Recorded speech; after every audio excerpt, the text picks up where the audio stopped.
Hey everyone, and welcome back to the Word from Tomorrow podcast. I'm Case Aiken, and as always, I'm joined by my co-host, Keith Lettinen. Hello, everybody. Hey Keith, how's it going, buddy? It's going good. I don't want to talk too much about dating things because of the way we're recording this, but having a rough week, but it's getting better, I suppose. But yeah, how are you, Case? I'm doing pretty well. I'm excited to dig into today's volume. We're coming into a really interesting place in the series now, and to have a conversation about Volume 4, the new Scum, we are joined by Jesse Galdston. Hello, how are you? Jesse, welcome to the show. Thank you. Very excited to be here. I love that I'm getting you on yet another comic book podcast because you've always been my coworker who's been a comic book person. And we get to chat about these at work, and now we're not coworkers anymore. So it's I not, know. yeah. So I'm glad to have you here. Thanks. Yeah, I'm glad to be here. As I've said before, I think it's like, for me, comics are this deep obsession in my life, but I'm not friends with a lot of comic people. So getting to be in this milieu is always very enjoyable for me since I experience it as a solo pursuit so much of the time. Yeah, I mean, that's part of why I wanted to do a series like this specifically, because this is a comic that I just felt begged to have discussions about as opposed to Mhm. just absorbing it and internalizing it. And on that note, since we're talking about Transmetropolitan, what is your experience, Jesse, with Transmetropolitan? Cool. So I think I read this in trades. I don't think I ever read it in issues, and I'm pretty confident that it would have been in my post-college years where my now wife and I lived on Cape Cod for 2 years. So we were living a slightly smaller social existence than we do now, and than we had previously in college, right? It's Cape Cod, it's 100% suburban. There's almost no walking anywhere. And we had moved there for her job, and I went back to one of my favorite childhood pastimes, which was sack out at a Barnes and Noble for 3 hours on the weekend and read trades. And so I think I went through the entire series in like 2 weekends worth of this, probably not contiguous. And it always hit me immediately because I was a pretty big Hunter Thompson fan. And this obviously has, I would say, arguably the template is essentially based off that character. What if he were a sci-fi comic is essentially the premise of this in certain ways. Oh Um, yeah, totally. We've been saying yeah, Cyberpunk Hunter Thompson pretty much every episode. yeah, yeah, 100%. So yeah, so that just immediately spoke to me. I don't think I really was well aware of Warren Ellis as a writer generally when I read it, even though I had certainly read things of his at the time. I was a little less savvy of a consumer in certain ways, I think. So, yeah. I Yeah, think I was still approaching comics at more from my childhood perspective than in the kind of adulthood I do now. yeah, no, definitely. I'm similar. Like my early comic years were, I wasn't aware of creators, especially artists. I couldn't tell you artists at all. The only ones that really I knew immediately were the Simonsons because they're the ones who got me into comics. And so, but yeah, it took a long time for me to like probably when Image launched is when I started realizing who people are. So yeah. Yeah, that's funny because I definitely went the opposite way where when I was younger, I was much more interested in kind of the superstar artists of the day, that kind of period. That would you say second, third wave of Image when it was like when Hmm. Cliffhanger came out, Umberto Ramos and Joe Madureira and all of that kind of stuff, that really popped very hard for me and was kind of my second stage of comic fandom. And Hmm. then in adulthood, I'm almost entirely writer driven in terms of my consumption.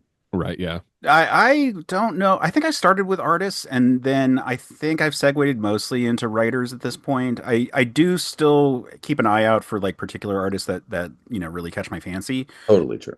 But yeah, it's definitely. I remember this one comparison once was that Image and Marvel were artist focused, and then DC was writer focused, and I slowly found myself like reading more DC over time. Like I Mm. started off as a Marvel kid, and I think that sort of has influenced me. I mean, especially when we're talking about like a Vertigo book, like obviously both, this is a team that was working on this one, but like the name that draws you in the first place oftentimes is going to be the writer, just because it's the ideas that are being expressed in a lot of Right. ways. Even though there's so much creativity coming in from the artistic side, we'll get into that with like the first fucking page here as soon as we get into it. I'm sorry. I wanted to quickly comment on it because I really like that because something that I've talked about in the past is Vertigo books and other similar publishers are like prestige television. Hmm. Like HBO shows, a lot of times it's the showrunner or the writer of the series that will drag you in, not the actors. Or if it is an actor, it's a movie actor, really coming in and making like something like True Detective, right? So, but whereas like a lot of mainstream big tube comics are more like a sitcom where like you're going to have a good time and honestly, the creative behind it doesn't really matter that much, like who it is, because you know what's going to happen. So I always made that comparison, and then that kind of unlocked that when you said that. So I yeah, think, and I think that was particularly true in this era. This is almost like in some ways, I think right around the time where that subtly changed, where now I think nowadays you see these really iconic writer-driven runs on Marvel, particularly in a way that maybe even 15, maybe 20 years ago, that wasn't as true. I think at this time that's so correct. yeah, 100%. Like nowadays, you got like Jed McKay's been on Moon Knight for 6 years, and may he never leave. Let me throw that out there. But yeah, Yeah, I mean, I think, anytime you see like Al Ewing jump on a classic hero, you think, okay, strap in, this is going to be a take. Like, I personally yeah, love him, but it's definitely going to be something different than what you've seen before on that character. And so that has that kind of showrunner effect. But I think yeah, at this time, it's very true. yeah, 100%. Yeah. So on that note, why don't we actually dig into the actual book that we're talking about? Not that this was a tangent, just that this Oh, like totally. just that How much have you guys talked about the art in this? a little bit. We have confirmed that Derek Robertson's going to come on the show, Oh, so amazing. we've talked a little bit about the art as we go, and everyone who's come on has brought their appreciation for the rich, like the lush Oh my backgrounds that God. he's putting in there with all the hidden references and gags and so forth. Yeah, absolutely incredible art. And really makes the world come alive, right? This kind Mhm. of thing is not believable without the intense saturation of the art, and certainly really complements the writing in such a special way, I think. Yeah, Very rarely for me on a contained series has art more complemented the theme, both the themes and the specific narrative of a book. Just like yeah, you said, right from the beginning. yeah. One thing I actually thought about this between these two episodes is with all the background gags could just be gags, right? They could just be jokes, but they're actually not. They're conscious reminders of this world and conscious reminders of things we've been told, things that have been hinted at. So it's kind of weird. I kind of compared it to like Futurama because a lot of the ads in the background of Futurama are stuff that exists in that world that we've been told about. Obviously, tones are very different, but yeah, it very much like he does fun things, but when we'll talk about it a little bit later in this, we see things that we're like, oh yeah, I remember that being mentioned, or oh, we're coming back to that. And so it does add like this vibrant world where everything we're told actually matters. So Yeah. yeah, I love that. Mhm. And I think especially this arc, right? Because am I crazy? The intercut pages that are just slice of life from the city are particular to this arc. Is that right? Yeah, it's not seen throughout the rest of the book. I mean, there Yeah. are random times where we get stuff similar, but this is particularly like part of this arc. Yeah, I mean, it's so fantastic. And it also, the thing I really love about it on top of just what it does for the story is it provides this rhythmic quality to the issues that's quite enjoyable. Yeah, and I'll just throw in the what we're going to talk about those cut-ins. Probably my favorite thing about this volume. I loved them. They're really, really cool. Yeah. So, spoiler. Well, No, yeah, I actually, probably agree before with we get into it, I should ask Keith, since this is your read along for you. Before we start, what's your basic impression? I love that we have a central story. We talked about this in the last episode a bit, but it's way more in this one where I enjoyed the one shot like wacky adventures, but now that we're getting to the meat of it, now that we have the status quo set and it becomes this political drama, obviously over the top in its own way. I love it. I really, at this, I'm sinking my teeth into it now. This is the meat for me. And I'm really liking it. And I'll be honest, this volume is the most I've liked Spider Hmm. because Yes. he can be very unlikable. So, yeah. Yeah, Yeah. Spider in this is getting a chance to be a good person in a lot of ways, and some of that is like being, or rather, we're rooting for him because we've set up the villain finally. I guess is the Yeah, yeah. is Yeah. the I think thing. the thing I always that always jumps out with me when I read an extended run with Spider, or kind of like spend time with him, is it's not so much that he's a nice person or a good person in a lot of ways. I mean, that's debatable, I guess. He's not so much that he's a nice person. He's definitely not nice, but I would Right. argue he's good. Yeah, I think it's more the overall kind of premise of the character, which is in a morally depraved world, or at least where the big forces are all morally depraved to one side or the other. It you the sane person's response is this kind of um, misanthropic worldview that arises from caring, and that's the reaction against mindless violence, sex, etc. Like all the kind of distractions of the world. If you care in a world as horrific as this in various ways, you kind of one sane response is to become fundamentally misanthropic in the way that he is. Yeah. And I think he became more relatable when we have a very clear cut. Guess what? You have to pick a president, and one is a fucking monster, and the other is a piece of shit. And I'm like, well, that's relatable. Yep, Yep. Like, so a yeah, rock and a hard place situation is a very common thing. I can't say it's prescient because it's where we've been even at this for point a for quite while. a long time. Yeah, Yeah, but I do think there are parts of this that are either very on the nose for the time or slightly ahead of their time. I wouldn't say like, oh my God, saw the future, so prescient in the way that maybe some Hunter Thompson original things were, where you think, wow, that's like 40, 50 years ahead of its time, let's say. But I do think, particularly as we dial into the political stuff, particularly some of the stuff you see from the Beast is very, I would say, on the nose, or probably slightly ahead of its time, like picking up on things that were just happening or yeah, happening maybe Yeah. now. Yeah, one thing that as we get into it, and the I mean, spoilers for anyone who is only watching this show and not actually reading along with this. So at the end of this arc, the Smiler is elected president, and we get a very different kind of political character than necessarily what we are seeing in the real world today. Even though there are a lot of similarities, and I would yeah, argue that it is very prescient. But the reason it's prescient is that we talked about this a lot last time, that this triangulation bullshit that was going on, especially with like Clintonian era politics, has devastated the country that we live in currently, and has really, well, really fucked up everything. And the fact of the matter is we're seeing two very bad aspects of it, which is that when you're doing the triangulation thing on one side, it means the other side is just run rampant, be awful, and that's the beast right there. And then when you're doing the triangulation, you're probably kind of soulless for doing so, and so you don't really have the best interests of the American people at heart when you are just trying to get power by way of appeasement. yeah, exactly. Um, I mean, it reminds me of Veep, but we talked about that last episode, so I won't get into it again. But yeah, just the final election in Veep was just so depressing to watch. Like, yeah, Yeah. And so on that note, we're gonna talk about the campaign trail. This is really where it gets hot and political. I mean, we saw the interview, or not the interview. Sorry, we saw him interact with the president. He interviewed Callahan before.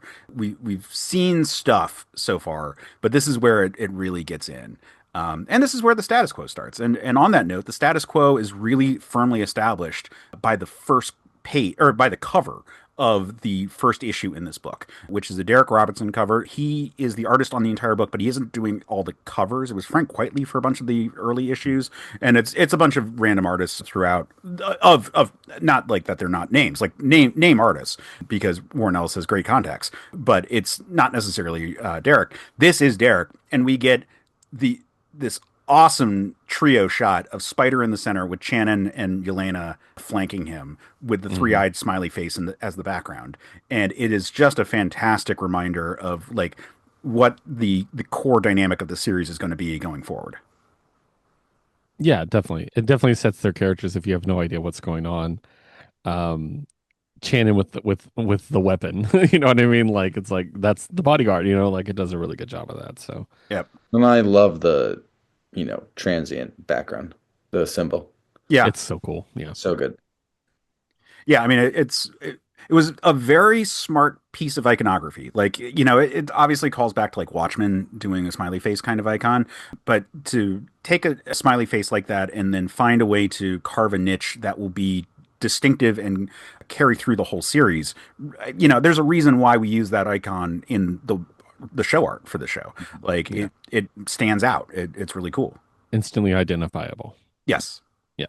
And then, I mean, first page, so good for me. Just Yes. so good. So we get Spider smoking against this huge wall of different posters for the various candidates. I like that we still are getting some Bob Heller stuff. He's not in play anymore, Mhm. but we're still being reminded that this fucking fascist is still out there and still has a little bit of pull. And his stickers are being put up over Spider's stickers with the I Hate It Here book. So it's Mhm. you know Man, one thing to call out is the graphic design of this era. So this Yeah. is early. It's not like early computer art in comics, but it's early enough where it was like a really big deal that you could even do things like small text or like some of these like dense color patterns that they have around the Smiler. Like a lot of the design work here is really like flexing the muscles of what like early Photoshop was capable of doing. Yeah. Love it. Yeah. And I don't know about you guys. I grew up on the Upper West Side of Manhattan, and my dad is quite into politics my entire life, even though he's a songwriter. And just any kind of even this, which is supposed to look futuristic in a certain way, but really to me, it kind of calls back to a lot of like maybe say 70s, 80s, 90s political design and artwork with Mhm. slight futuristic elements. I think just hits a certain nostalgia spot that always resonates with me. Just, Yeah, yeah, for sure. love And I that. mean, like it's such a New York shot having like all these like posters just like up like on a wall, papering the entire thing with just iconography. And then the next page, we start getting into the rich Derek Robertson putting in little references in the background to the world. I love the Beauty Does a Beast Broadway show that he walks by Yeah. in the background, and we just start seeing like the different jokes that we can put in there: used makers, guest suites, the Gentiles' new disc. I'm assuming that's a band, an actual band, actually. But this Yeah. issue is a fun one because we start to sort of see a sea change in how Spider, not how Spider is perceived by people, because he is popular pretty much from the get go, but Mhm. how he is starting to embrace some of that popularity. He hates a lot of it, but there are certainly a benefit to it, and there is a camaraderie that he feels to the community that you know looks up to him. Yeah, he was I think I said in the last episode, he's very Groucho Marx in that he, wouldn't want to be a member of an organization that would have him. Like now he's kind of like leaning into it a little bit. I will say on the next page, the Vita merch stand just disturbed me because I was like, "Ugh," like it's so like, her body's still warm kind of thing. And the Yeah, fact they have a t-shirt of her with the Leia hair, which she did not like, was just like, uh, it's just depressing. Yeah. yeah, I but mean, we get the setup that Vita is going to be a popular figure. It's going to Mhm. continue on as the story goes, but like, yeah, man, it's wild thinking about when this was written because they reference her later, like Princess Diana, like yeah. and it's been so long now, it's hard for us to remember just like the kind of fervor that was going on at Oh the my time, God. but man, really trying to invoke the zeitgeist of the day. Yeah, I love I mean, even just that tiny little panel and the little Vita stand, it's like the art is just so perfectly dead on, right? Later, they make you think of Diana. When I first saw this, I thought really reminded me of like Selena Okay, yeah. Yeah. and the fervor around that. Oh yeah. So, yeah. Whose father just passed away, by the way. Rest in peace. Oh, crazy. I just saw that. Ugh, sad story. Yeah. Well, anyway, so Spider gets given gifts by various people throughout the street, and first it's a bottle of some kind of, assuming whiskey or something. Yeah. Yep. Yeah, Yeah. whiskey. Yeah, gets tossed to him. People give him a Although, spite or give him. given what the tequila is made of later in the story, is whiskey. We don't know. Uh, oh man, I just noticed the one of the delivery guys when he's saying, "You rule, man. You're God." I just realized he's holding a box of frozen placentas. Oh God, he is. Yeah. Deep frozen. Yeah, Spider's given apples. We see people, and we get Spider's writing as the caption, sort of invoking the people of the community, and we see them kind of gathering around him. And so this is a moment of Spider kind of amassing some of his power as a journalist. And then we get the first of those inserts that we referenced. And this I really like in this arc because it feels like one of the challenges of this book is it's a book about journalism, but it's a fiction work written by someone who's not a journalist himself, Hmm. describing journalism. And so, how Mhm. do you sort of embrace that? And we've seen stories where we see the research going into a story. We've seen stories that are told from the perspective of being the story itself. We see we see where it's an unreliable narrator, where all we have is the narrator. And in this, we're getting these like photo inserts. And so my interpretation of this is that these are all shots that Spider takes on his glasses, because at a certain point he says to just like do a regular burst. And so I think he's just picking up the people on the street. And Spider's beat, to a certain degree, is discussing the cultures of the city and like why they matter. Like the second volume especially has like a lot of like, here's little snapshots of the city, and part of it's Mhm. exposition for how we, the audience, like get to understand the world that they live in. But that, as our guest for that episode, Jeff Moonen, pointed out, like the people have to have an interest in this. Like they're the actual the not the meta reader, the what's the opposite of the meta reader, the reader inside the Yeah, world the of the fictional comic, the reader of fictional the reader, Right. story. yeah, Yeah. Yeah. needs to have a reason to engage with Spider's material. And I like that we're seeing like, okay, yeah, this is just a photo with a caption that you would put in an article. That's funny. I always imagined that when I was reading this, that actually the intercut photos with captions were from one of the books he fulfills his contract with. That's what I was going to say. The book Like he said that was fleshing going to be out the about the columns, election. maybe. Oh, Yeah. sure, yeah, it could be. I hate to Yeah. hear the book that they Hmm. write. Yeah, exactly. Yeah. That's what that was kind of my thought was, Yeah, because I was imagining turning a book and you got a full page shot. Like, yeah. yeah. One thing I love, just in terms of artistic details. So we have the dog mongers carrying their wares to market, and one of the two dog mongers clearly has his appendix, like a Hmm. scar Oh, there, yeah. or a kidney scar. Like someone stole an organism or an organ from him. Is what I'm That's getting. true. Or he sold it. There's that Or he pawn sold it. Yeah. later Yeah. on. So, yeah. But then we get Spider moving into, not moving into, but going into his new apartment. And this continues the running theme of Spider getting upgraded into better and better apartments as he goes. This one is crazy. They made a joke at one point that the air isn't even allowed in without a security check, and this is actually true. Um, Yeah. we we get some funny dialogue from like the computer of the elevator that like shows off like, here's a forest with lions being reintroduced in England, and here's what happened to your dog, pardon me, to your cat who peed on stuff, and we shocked it as per your instructions. Yeah. No, definitely. All obviously really over the top, which it's kind of, again, continuing that pattern, which is a lot of fun. So, Yeah. We get confirmation here that Spider has both an assistant and a personal bodyguard. We know this, but again, this is the first issue after Channon has returned, so it's good to have just a confirmation of that before he walks in, and there they are. And we start to see how Spider is influencing them. They're both smoking when he walks in. Neither of them smoked before Spider. That's just part of it all. And we also get a little bit of the setup for Spider having his own story going on that's separate from the assistants.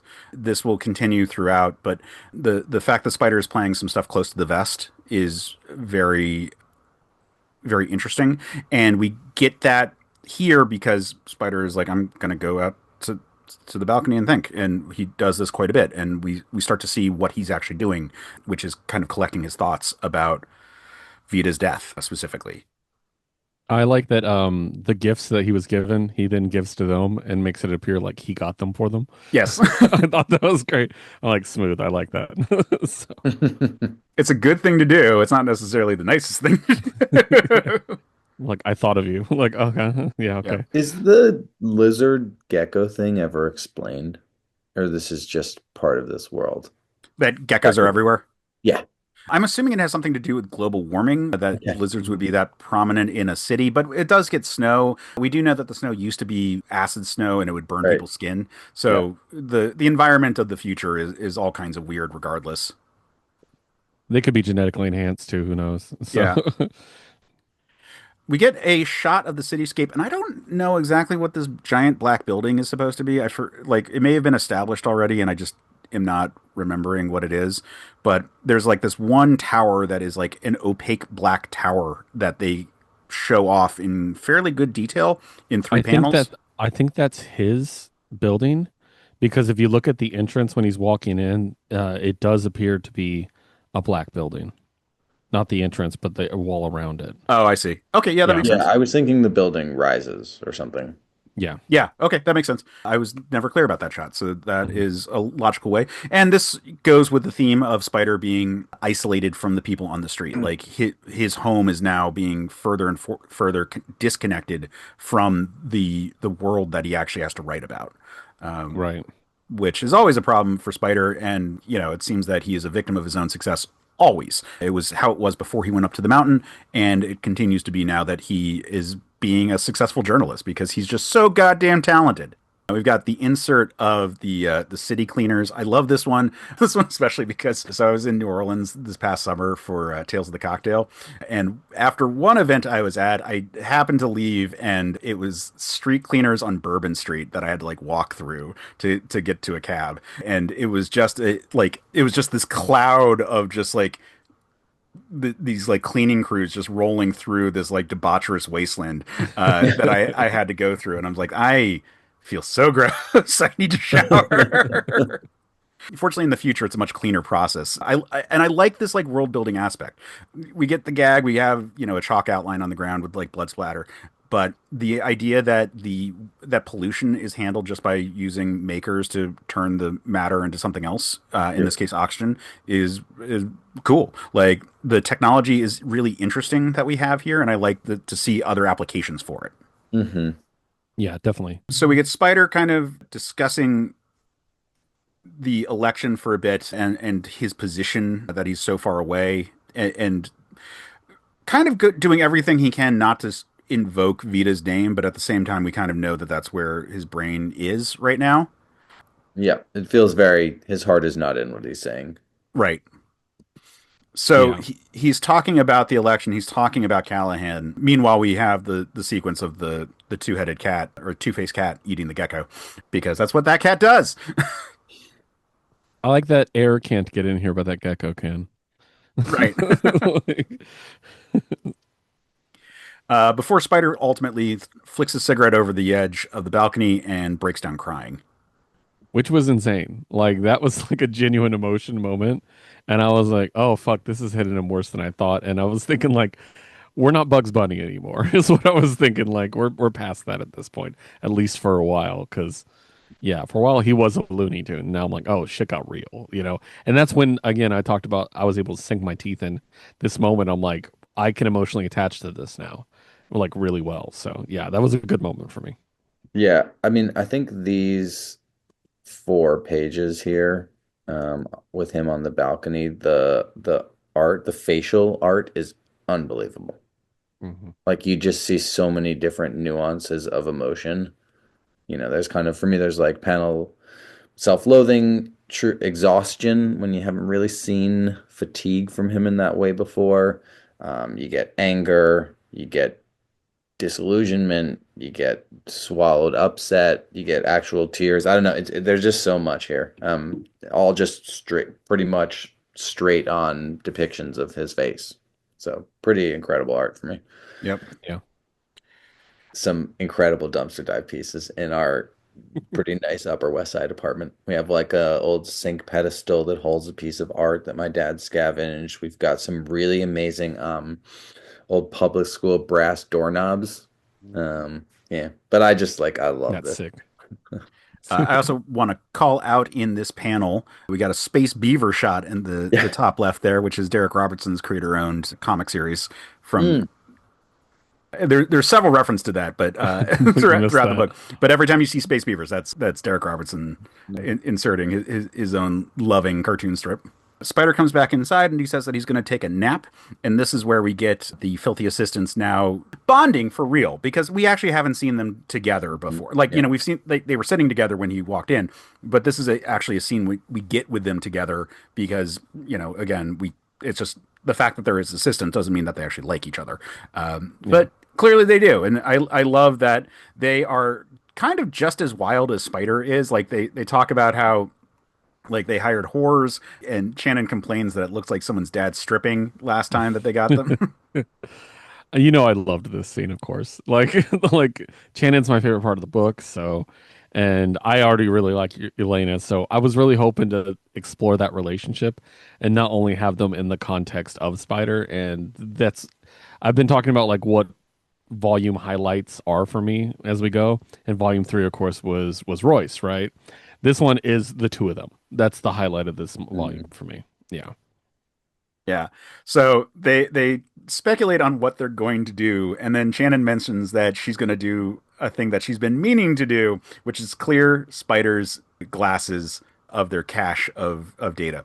But Which immediately before that, okay, she says he was like when you get really drunk and sleep with someone who you thought was hot the next morning they're asleep on your arm and you see them sober, you'd rather chew your own arm off and escape. That's literally what happened. yes, What yes, we're and I loved that. I was like, as soon as yep, I saw that smile, I'm like, here we go. yep. No, Like, the yeah from Yelena is so great because you know that she's just thinking about Spider at that moment right there.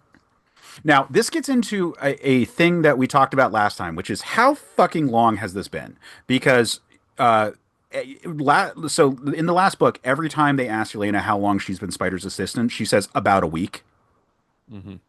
And it's and it's several issues. So we're like, what is the timeline here? And Channon knows all about this with the glasses, and apparently used to do it a bunch, but she was only his assistant for like 4 issues. So Yeah.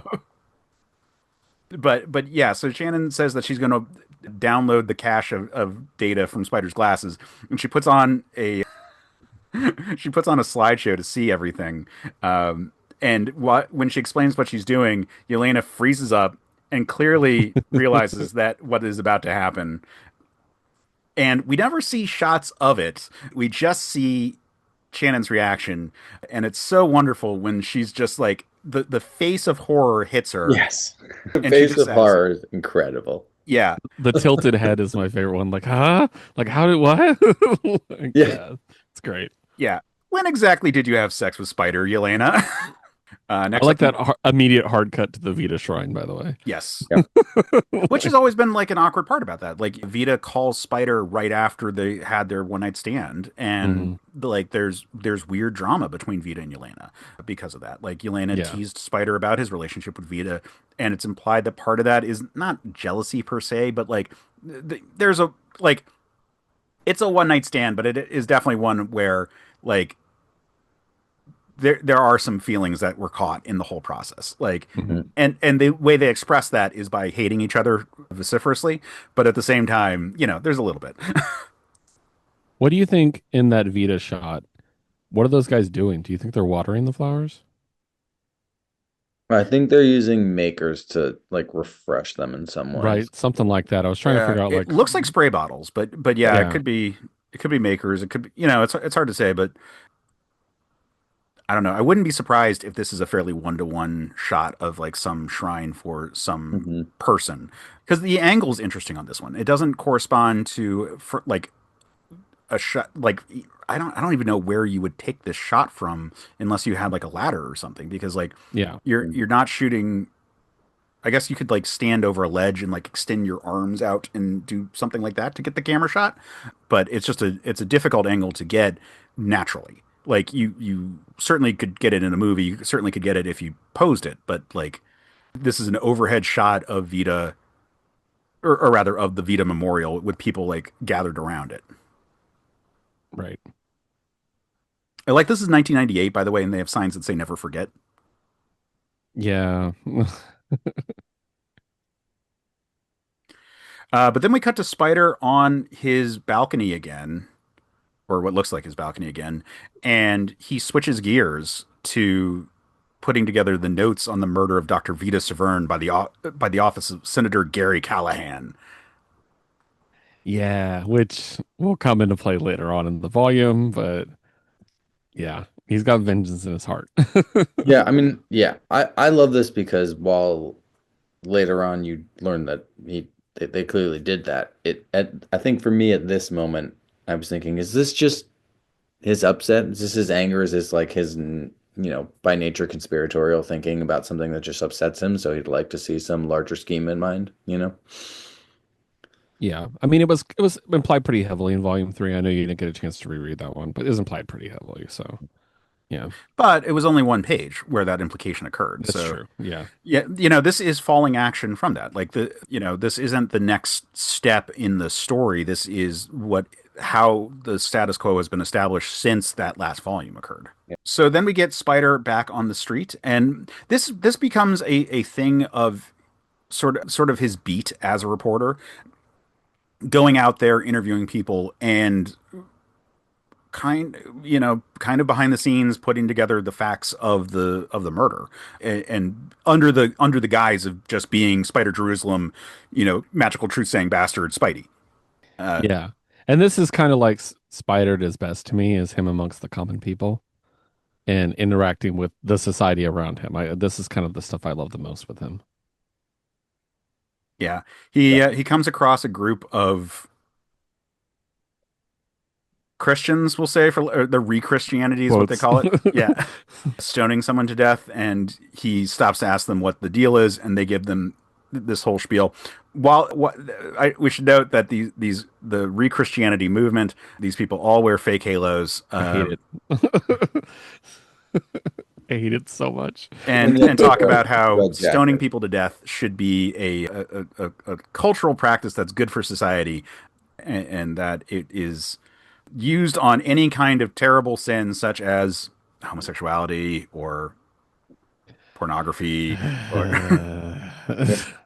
fogletism, women who get abortions, people advise them to do so.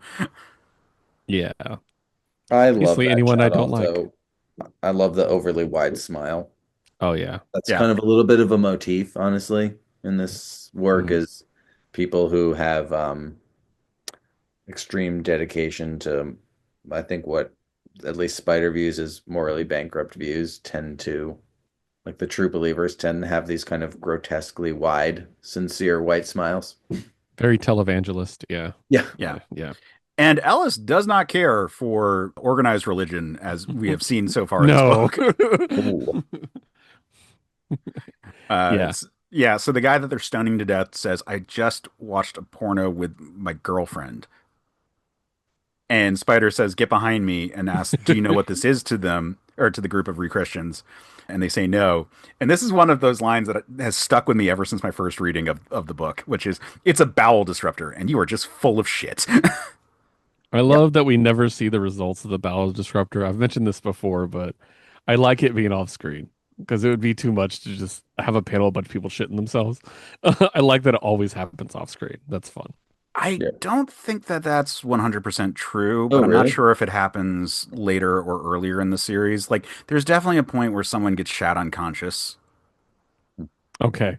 That might be but later, I think, because he's only used it 3 times so far in the series. yeah, I don't remember where it happens, but it's not 100% off screen, but it is mostly used off screen for comedic effect. Yeah, yeah, I'm fine with that. So, So then we get a shot of a cow,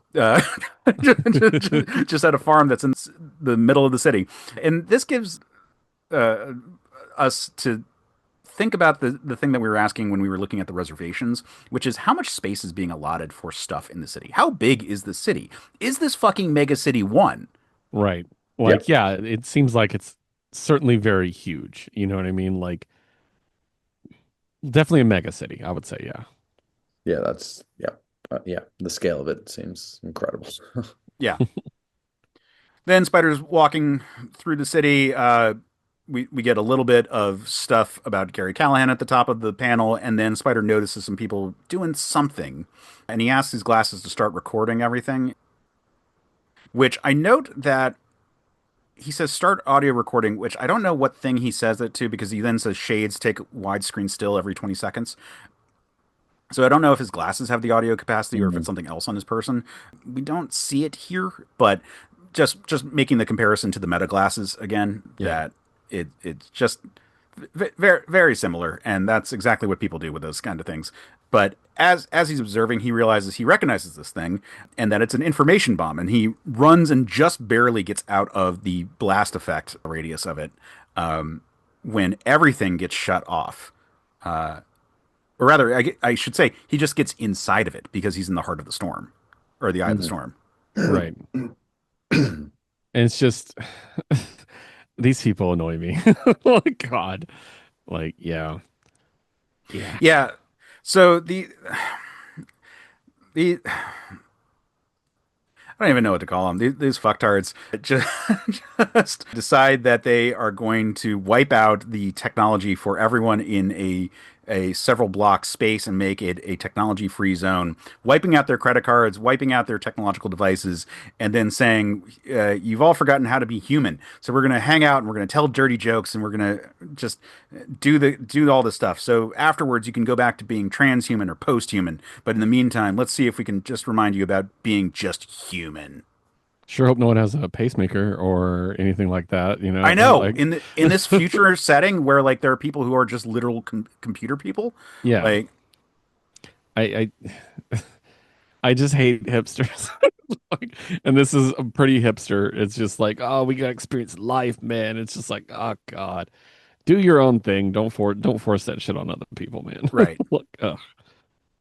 And they're obviously very frustrating to Spider. He looks at them with contempt.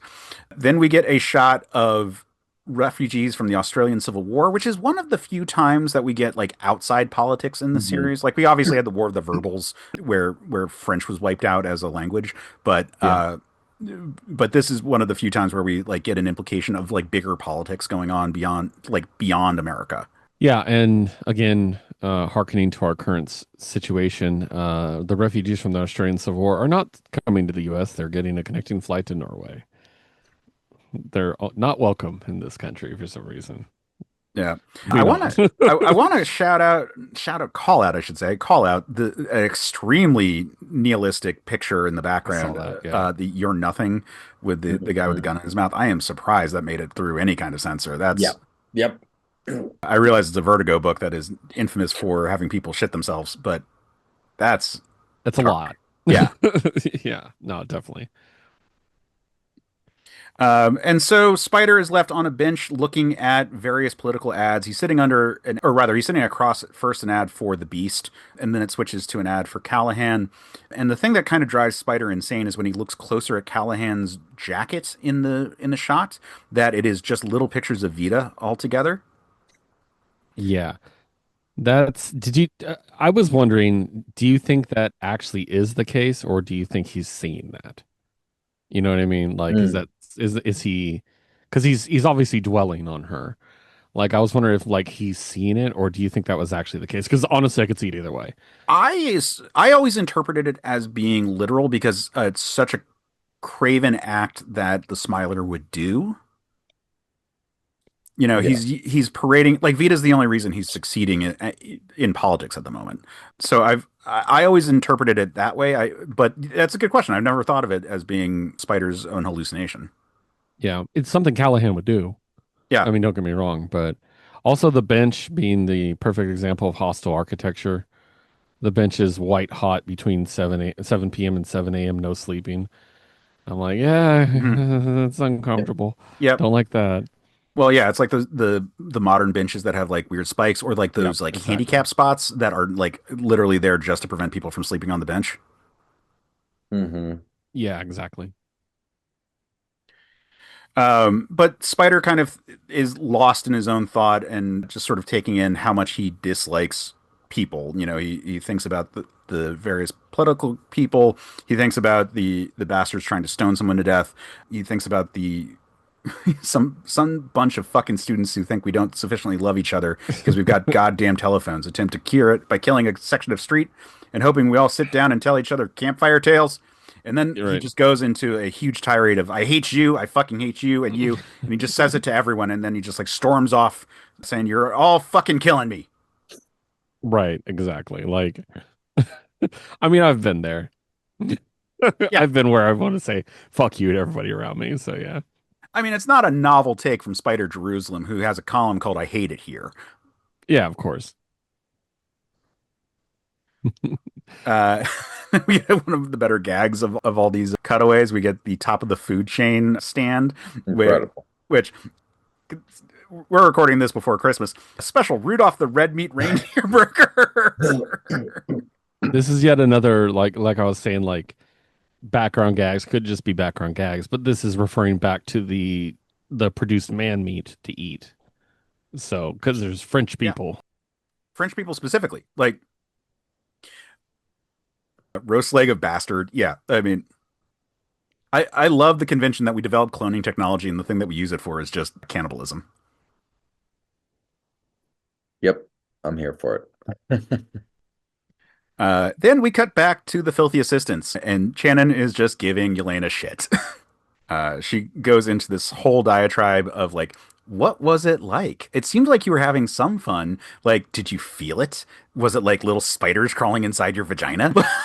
It got so gross. Like I cannot express how gross this got. Like, Yeah, yeah.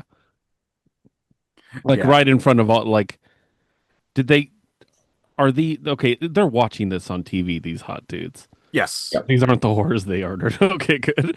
Like, yeah.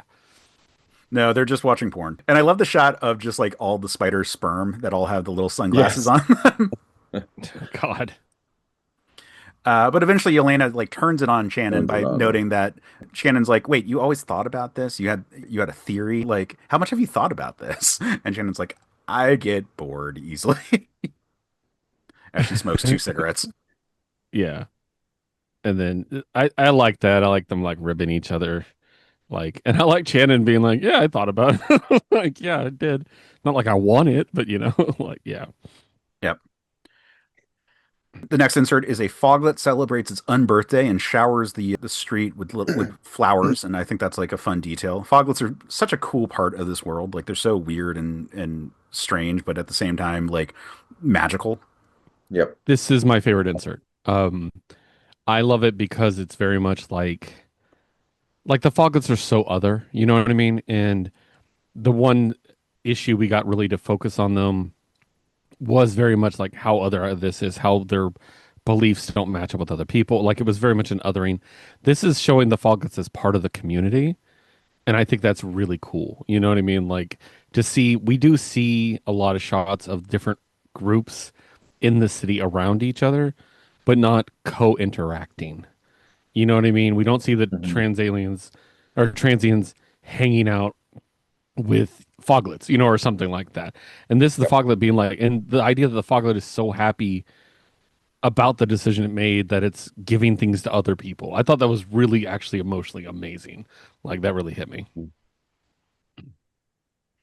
But then we cut to Spider getting back to his apartment, and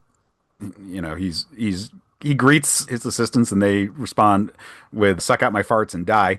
And we see the vibe that Spider has established with his assistants. Like, uh, they all secretly love each other, but none of them like each other. But then it is revealed that Spider has a request to go interview the president. And at first he says, "Yeah, right." And the Pope called asking me to drown him in a morass of semen and burst condoms. Sometimes, man.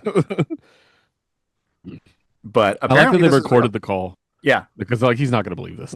right. Yeah. Like, yeah, it's great. And Yeah, Royce so confirms. we're gonna get the face to face with Spider and the Beast again after the last weird one. So yeah. Yep. And we certainly get a reminder of that when we look at the cover of the next issue, which is Spider hog tying the Beast and holding his bowel disruptor over him. But the president, or rather, the Spider goes to interview the president, and he's at Hotel Fat, which is an extremely snooty hotel. I like that they have types of glass you can walk through, like they call it entrance glass. Mhm. And I think that that's kind of cool. Like it's just weird sci-fi stuff for the sake of it. Yeah, What's and going on the with the floor okay. here? I was gonna say the AU gel flooring, yeah. Like is it like squishy? Like I Yeah, love that. why is the cigarette d causing There's like shattering? cracks. Yeah, I I wanted don't to know. understand the physics of this better. I don't know, but I do like that they say you can put that out in the anti-fun unmaker. And he's like 9 doing that shit. I like his malicious compliance. It's fun. I also love the name of the hotel. I feel like really hammers home that theme that one of the symbols of decline in the world, in this future world, is just how literal so many things are, right? Yeah. Yeah, Marketing totally lacks subtlety. Yes. 100%. Yeah. Um, so Spider is then walked over to Secret Service, and that's kind of an interesting detail that there is actually Secret Service here because previously the Beast had to just go with like the hotel's security because he has to pay the Secret Service to be there because they hate him so much. Yeah. But I think it's a great piece of world building that they basically imply that in an election year or in the very short period in the run up to the election, maybe that dynamic flips, right? For kind of Yeah. marketing self-preservation reasons. I love that. I think that's really well realized, right? Yeah. One thing I like about the Secret Service is that a lot of them are women, by the way. Like the first two we meet are these like Yeah. towering females that, just are like a head taller than Spider. And they Hmm. absolutely do him.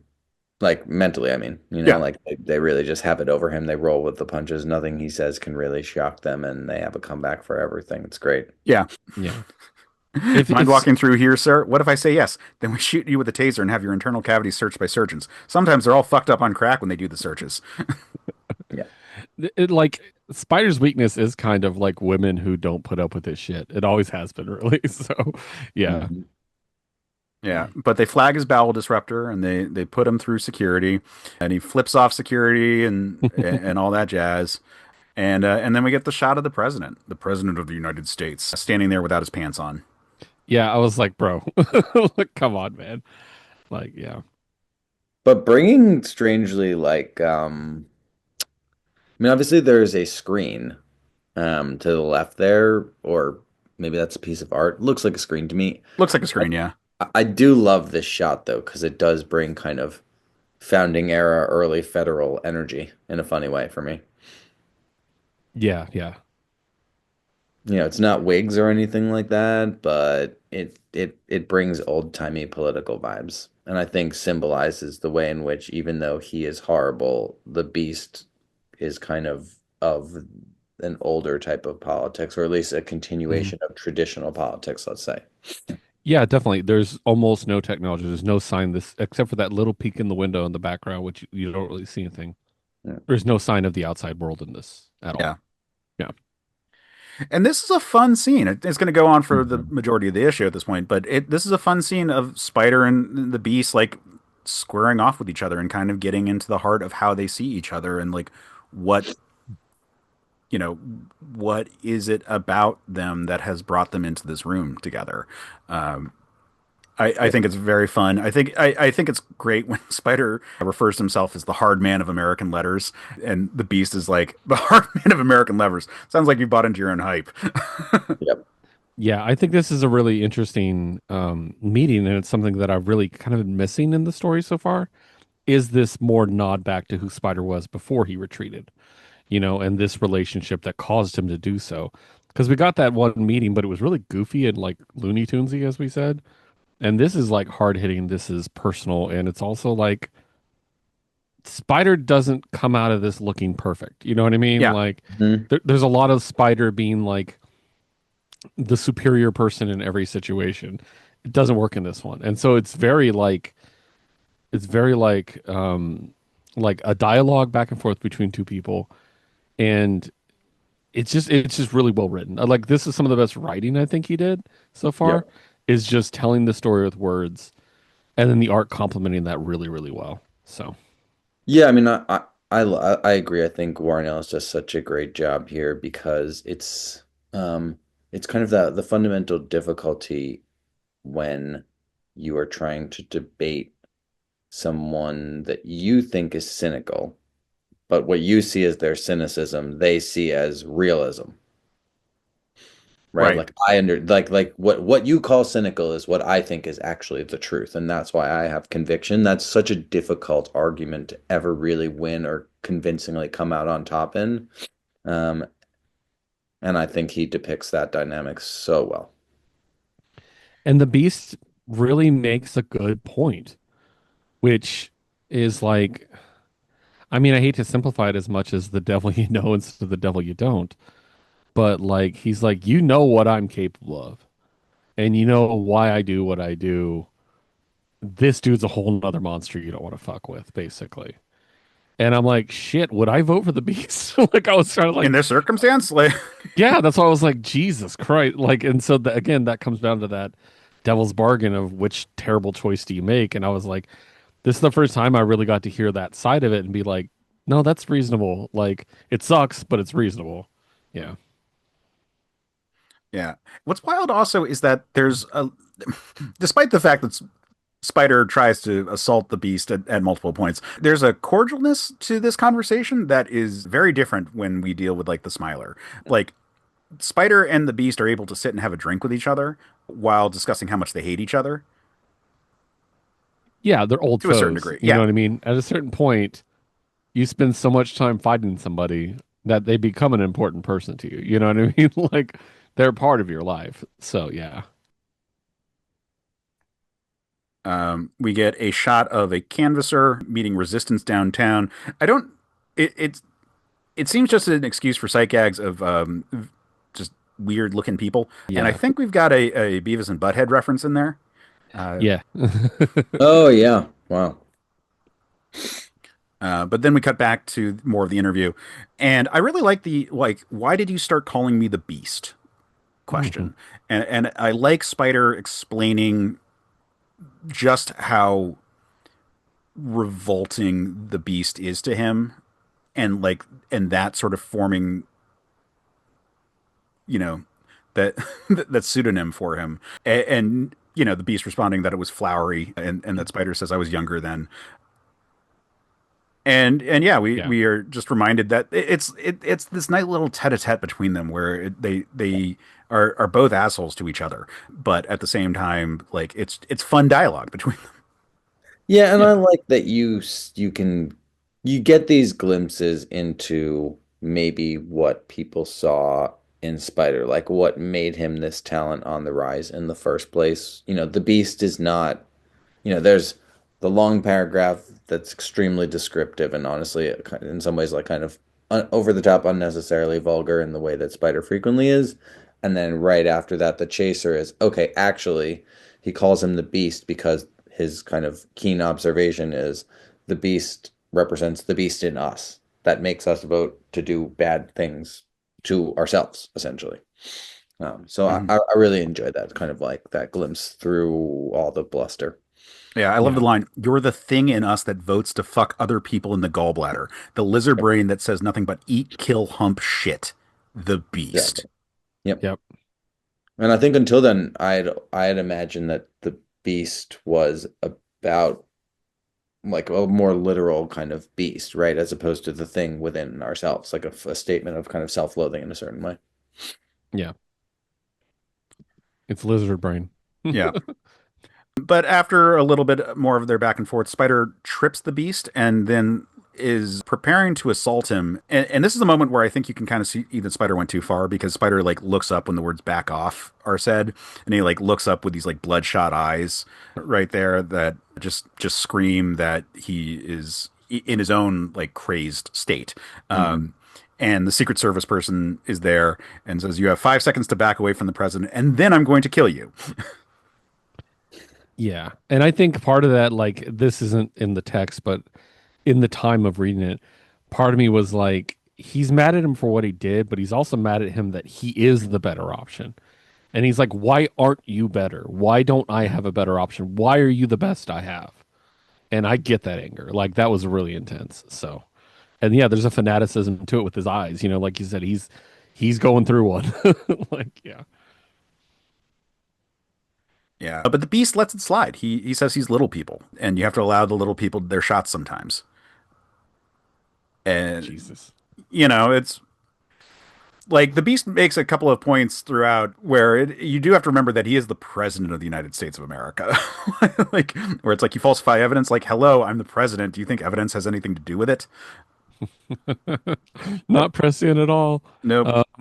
So, If the uh, president does it, it's not against the law.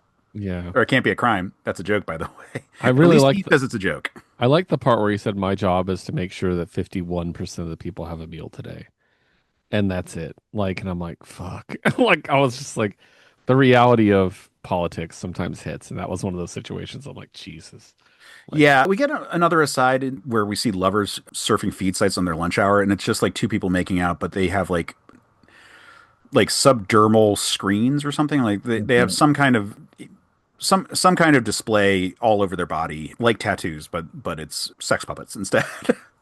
yeah, But yeah, we get the Beast makes a really interesting point. Like he says, want to know what I believe in? I believe in getting through the day. And then he explains, like, yeah, that if 51% eat a meal tomorrow and 49% don't, I've done my job. yep, And like exactly. that, Jesse, is what you were saying about the realist, because he says that's the most that you can do. He doesn't allow for the possibility of a better world, and Yep. says that anyone who promises that is a liar. Which, you know, like we we just saw, for example, like the election in New York, where like a huge part of the election was that Zoran was running with a claim of we're going to do something more, regardless of his actual outcome, because we're recording this before he's taken office. Like, and that so many people that were running against him or campaigning against him were saying, well, but that's just impossible. Like that more can't exist. And so what you're saying is just by definition a liar or a lie because you're promising anything. Hmm. Yep. Yeah, and I think it's up to the optimist or the strivers or the kind of visionaries in politics to make the quote unquote realists like Beast, who I don't see that as necessarily realism, but who take the co-opt the pose of realism to justify their limited ambitions or worse than limited ambitions. It's up to the visionaries to make that look inherently ridiculous. I think that's part of what I was getting at before that I love about this scene is it shows you the limits of what Spider can do and what his view of the world can do against someone like the Beast. Right? You can't argue, it's almost impossible to argue that to the ground on its own merits if you're also kind of living in the cynical side of the world.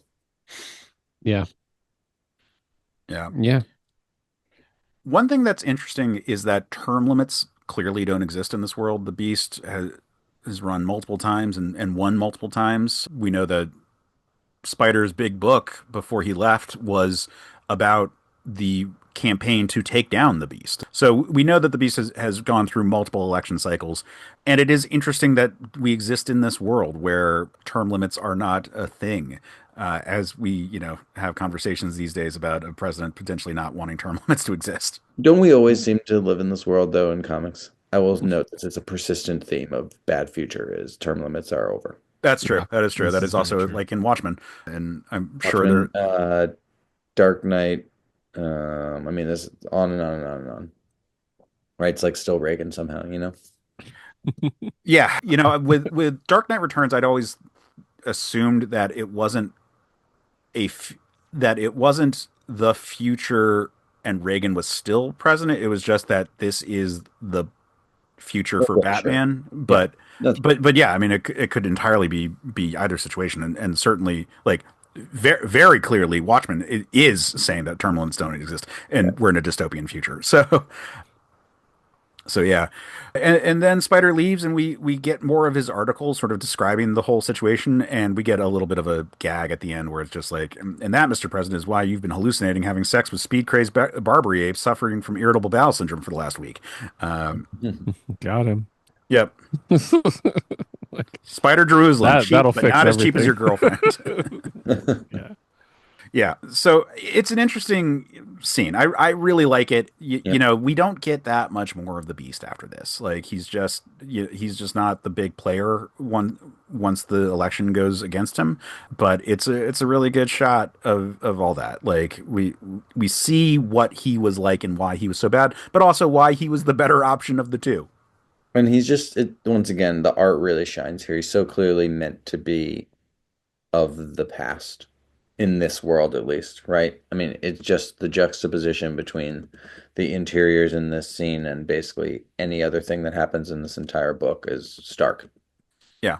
Since we've been calling out covers, I'm going to call out the next cover, which is a Jeff Darrow cover. Just like I said, it's random in the sense of like it's a lot of different artists who work on the covers for this book, but they are great artists. Like Darrow Hmm. is a fantastic artist for and known for doing these like extremely dense images of urban sprawl and so forth.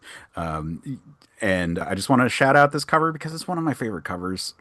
So It's such a good. good shot of Spider just sitting on a sign, just typing with his cat and a beer. And how good does that sign look, the marquee? Like, oh my God, Yeah. amazing. Yeah. But we move on to part four of the new Scum, and we see more of the weird world. There's apparently this what is this love bug, a candy bug or something that you take and make out with people. I don't know exactly the logistics, but it looks gross. Whatever it It is. looks like um has psychoactive properties. Let's just say that. Yeah. Probably. But then we cut to a really sad story. We cut to the Ugh. guy who gave his legs for you. And it's this guy who tells a story about how at some point some kid rewired the maker of his house to create like anti-makers, which is the gray goo situation that like we were all terrified of possibly happening in a foglit existing future. Like it's the reverse where you can make anything, you can also disassemble anything. And so he shows the horrific stumps of his legs where that he lost in the process of turning off the machine that was like slowly eating this apartment atom by atom.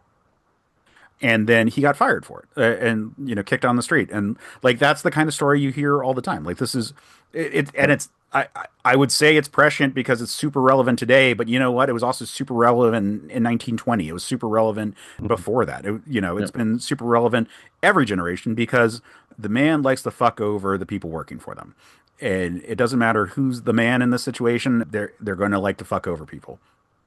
Now, it is also interesting that the reporter, yeah, it's a reporter. It's for SPKF who's interviewing him. One seems to give him drugs to as they chat. He hands him over a syringe that he then shoots into his hand. But then the reporter's also incredulous when it said, or when he says like these people never even give me a dime, and he says you expected to get anything from them? Like that's just you know Not the response I would give, but right. sure. Then we get a shot. We've been having this conversation about like the fact that the first out group that we see in this world are called the transients has made there's a question of how much are we actually having a conversation about like trans people at this Gender. point Yeah. in the world and or transgender in this world. Yeah. And this is a shot where we have a person who's gender fluid to the point where they're able to change their gender while we look at them. And it's kind of taken for a nothing shot. The only thing that I find kind of weird is then the next shot is like Spider picking his nose and sticking out his Yeah. tongue. Yeah. And I don't know if that's supposed to be like, isn't this gross? I don't think it is. I think it's just coincidental, but like it is part of this like larger conversation we've been having. Hmm. Yeah. I was fascinated by this character immediately, wanted to know more, and then we just moved on. Yep. Also, I'll bring it up now because it's going to be all over this issue, but the sex puppets thing is always something in the background, but it's not like ever something Spider has directly addressed. And I'm like begging for more information on this because it's just constantly there. And I'm like, why aren't we talking about this? And it's right next to that person, like a little billboard that's clearly obviously about the sex puppets, and then, like I said, a lot of this, the rest of this is about them too. But yeah, Yeah. Well, and then the next little vignette is this little girl who lost her sex puppet toy. It's been sold to a pawn shop so that they could buy a trait so that the little girl won't have to eat anymore. that's grim as hell. It's so fucking grim. And it's not even won't have to eat, I should say. It's won't be hungry anymore. Yep. That's like that's grimmer than Dickens. Like Dickens looks at that and be like, Jesus Christ, guys, calm it down. Like that's crazy. But then we get the little insert of a pro-lifer opening his adoption shop, quickly fearing lethal attacks by pro-abortion campaigners. This also kind of took me back to the 90s where like anti-abortion picketing was like a really popular news story. Like I think back to like when Dogma came out and like Kevin Smith actually like went and like picketed with them because Yeah. he was doing it as a bit. But that seemed to So be like a funny. big thing that people talked about. And like I know it's still a thing because I know like Huge. Yeah, it's a it's still huge thing, big. but it's just not in pop culture the way it used to Yep. be. That's right. Yeah. It also doesn't get the headlines anymore. Right. Like, so that's part of it. I didn't like this insert, and probably because like I get it, but also I'm like making the pro-abortion campaigners like a violent mob because this guy like has an adoption shop, and then like the line Yeah. burning hell overpopulator. I'm like, I get you're trying to be like, look how twisted things are, but I don't think this one was thought through very well. I know it's just here's the inverse of what we're used to. Yeah, exactly. But I was just kind of like that's a little tone deaf. Like, Yeah. yeah, I agree. I don't think it aged very well. I think it was just a gag for the sake of a gag. yeah. This one is like just a tour through the streets, though. Again, this is the stuff I really like, is just exploring this world, this whole issue, really. Yeah. Yeah, because then we get like a tease that you think we're about to talk about Spider, but it's actually just Spider being covered on a story that's on someone's skin. Again, it seems that people can have just like TV displays like in their flesh. Yeah. Hmm. I like him being described as a professional, horrible bastard. Yeah. We cut to some techno organic lovers just continuing the whole Spider. He's not as pent up as he was before, but clearly there's still like a weird fascination with the sexual proclivities of people in the city. Spider notes them at least because we then cut to him like watching them like make out and kind of fuck like they Yeah. Yeah. whatever you would describe when like two cyborgs insert wires into each other. Yeah. And the moment of ecstasy being emphasized by that big gout of Yeah. smoke. I was like, okay. Yeah. Subtle, but I love it. I really like that we see the birth of new sons, daughters, and hermaphs to the Farsight community.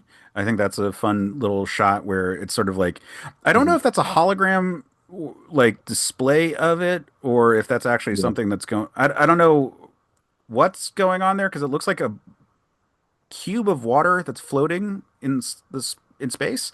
Um, So I don't know the exact I logistics, wondered but about that. I find it fun. I like being reminded of the Farsight community. I think that's really good. I like the idea that like gender, it doesn't matter what gender when we're talking about an advanced society like the Farsight community. I think that that's fun, and it's just again good to have a reminder of that. Then we get yet another creepy scene with a political canvasser. In this case, I think she's about to be eaten.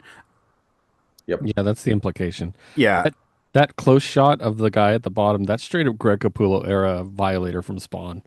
Like, yeah, like I'm like, Yeah, yeah, the like, close up looks like that, but the establishing shot is mhm. like very Pip energy. Yeah, yes, yeah, yeah, yeah, yeah, Yeah. and then with the creepy metal teeth. Yeah. yeah. Ugh. But then here we get a nice callback to the revival. We get Mary. Yeah. This a lot. I loved this. I love her fresh eyes for the world. She looks at the world and she sees all these crazy things.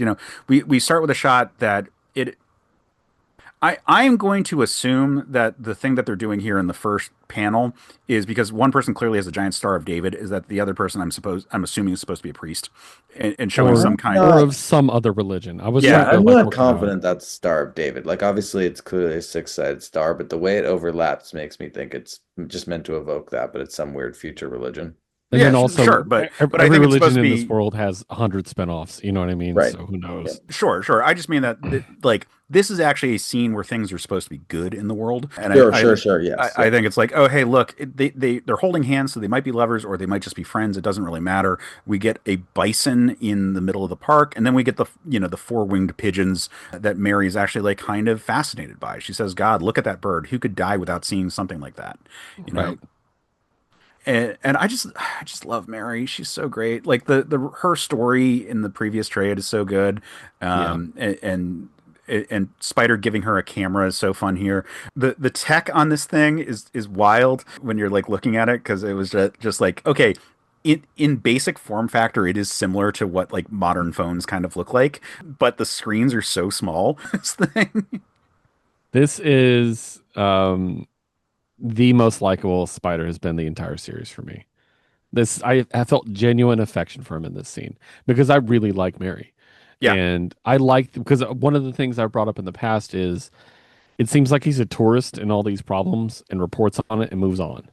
And this is not him moving on. This is him following up with him or with her. This is him doing something nice for somebody without being asked, like there's a lot of really great like human moments for him in this and I love it. I really, really liked this scene. Yeah, I think this showing him actually being truly nice, for whatever reason, made me think a lot of some of the good runs on Hellblazer, weirdly. Mm. I don't know Yeah, why. It yeah. just had that emotional tenor to it for whatever reason. I think her optimism is something that he genuinely loves seeing. Like, Yeah. and it's just something that's really important to him to, you know, maybe he's making it. And this is also evidence he's making a difference in someone's life in a situation where he's having to pick the lesser of two evils. Here's something positive he did. And I think that's awesome. yeah, Yeah. Yep. And I think it always humanizes someone when, he can't be sincere in this way, but he loves that she is. Mhm. That's, that shows that he's still in touch with a certain small kernel of himself that maybe wishes he could be, let's say. yeah. Yeah, 100%. And he confides in her also. Like she says, "So who else knows about your little vendetta? Your assistants? Nah, I want to keep them free of it." Like it's nice that we've got this person that he can relate to who's also a journalist. We talked about that as being one of the things that connects them. She's a photojournalist. Like I think that's great. She documents the scene. She says that can be my first picture. What? Spider Jerusalem admitting he could be I wrong. love that. I love that because he wouldn't take that without a retort from pretty much anyone else in the series. Right. Yeah. And not only that, he's smirking. Yeah, it's Mhm. great. Yeah.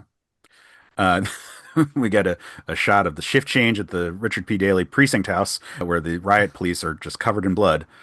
No comment there. Then this is actually an interesting spot in terms of Warren Ellis as a futurist. We talked about this last time with the foglets and other things. This is the Kardashev scale is a real thing that is like a future concept of like how society is going to follow, and so I think it's really interesting to try to explain it and explain how, despite the fact that we're in this like super advanced future setting, we're still not there.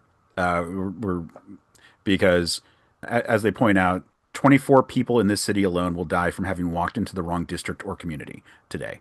Like that, we exist in a world of just of violence and depravity, and that our society has not gotten anywhere, even though we are so advanced that we can, rain flowers from the sky. Yep. Yeah, I like the Richard P. Daley reference. Yes. For those who might not know, because it's a little obscure, and this kind of like maybe answers one of my questions, which is, what city is this? It might be Chicago because the Dailies are like Yeah. a household of mayors from Chicago, and there was Richard J and Richard M. So they're like jumping, and so I'm like, maybe this is Chicago. That might be a Oh, yeah, reference. maybe. Like, yeah. So I thought that Yeah. was I mean, I interesting. always just imagine maybe this city is so big that Yeah, New York it's and both. Chicago Yeah, get thrown together, perhaps. I don't know. I don't know. And it's like Springfield and The Simpsons. It's everywhere. Right. yeah. Right. But I did love that touch of a future imagined daily. Yeah, definitely. That's a good One, reference that I didn't catch. So awesome. one that very seems to be okay with police violence. So yeah, Yeah. And then we get the button on the little girl whose toy was sold to the pawn shop. And man, Derek Robertson just draws like adorable children looking sad. 100%. I've lost my mommy, and Spider is comforting. Like he's a good person to kids.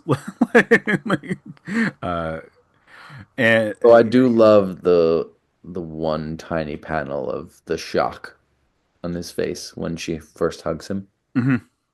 Yeah, definitely. Like, human touch. Yeah, But he reunites her with her mom, and then gets the story about it's there's no dialogue here, so we just get it implied that he gets the explanation of the pawn shop situation, and he goes in and buys it, and it's such a nice bumper for the story where she gets her toy back and is is so happy. Meanwhile, the words "fuck you" are under her feet, and we get all Found him. kinds. Yeah, in a syringe on the floor, and it's a But gross, disgusting world. notice also we end with her holding a stuffed animal that says redeemed, right? Yeah, Obviously, right. the literal thing is we redeemed it from the pawn shop, but still, I really love that. yeah, fantastic stuff. So the next issue, we still have Jeff Darrow as the cover artist, and it's another fun, dense image of weird shit in the background. Just wonderful technical detail in all the shots there.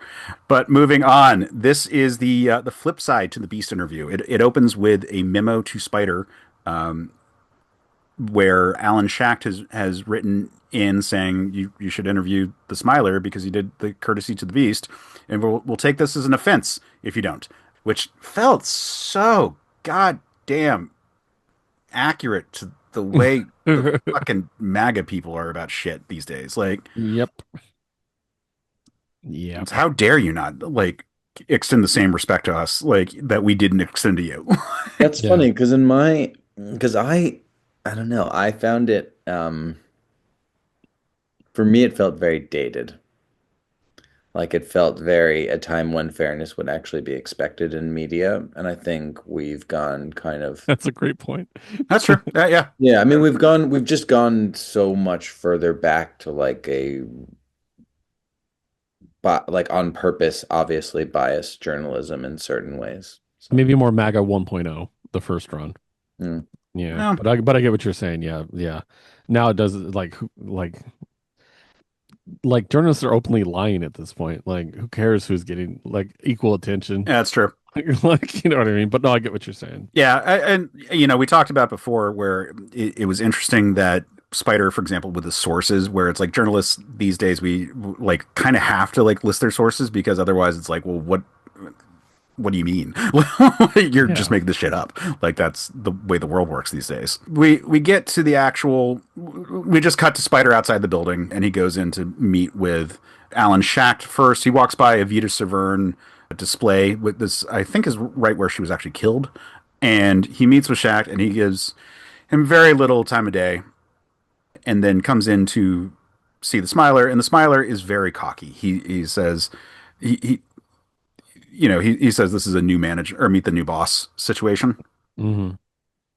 But Spider's recording this conversation and is excited to start poking the bear, and so he immediately brings up the Josh Free situation that he was a vat grown political candidate who only had 3 years into him, uh, and Yeah. brings up that he was called out in public about this boss. Yeah. First of all, fuck Alan. Like the only thing worse than the Smiler is the submissive toady that enables the Smiler.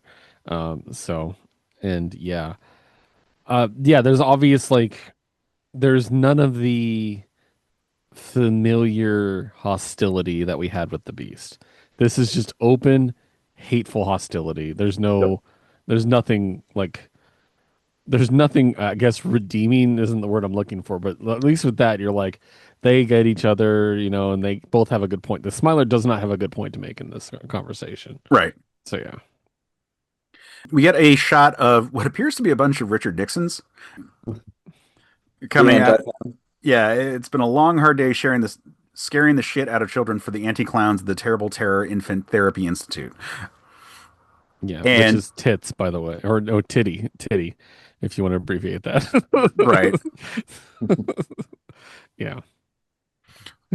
Then we get the Smiler trying to sort of like talk back the whole situation with Free, and comes back at him, and this is where it becomes more openly hostile. Not that it wasn't openly hostile to begin with; it just keeps on Sure. escalating here. Mhm. We get the fact that they did replace Free and replace him with someone who they will never name. It's just like the Beast. That's not important. So it's just called out the fact that we don't that even Callahan can't remember the new VP. Uh, they can't remember his name. So That's a great because in our last episode we were talking about how the Beast's VP is never named, and now the person that does get a not or elected VP with Callahan is just also not named. yep, That's pretty funny. Like I liked that. yeah, zero respect for the office of the vice presidency. Yeah. And this is where we start getting the sort of a weird energy of this interview, which is that Callahan is very honest about stuff.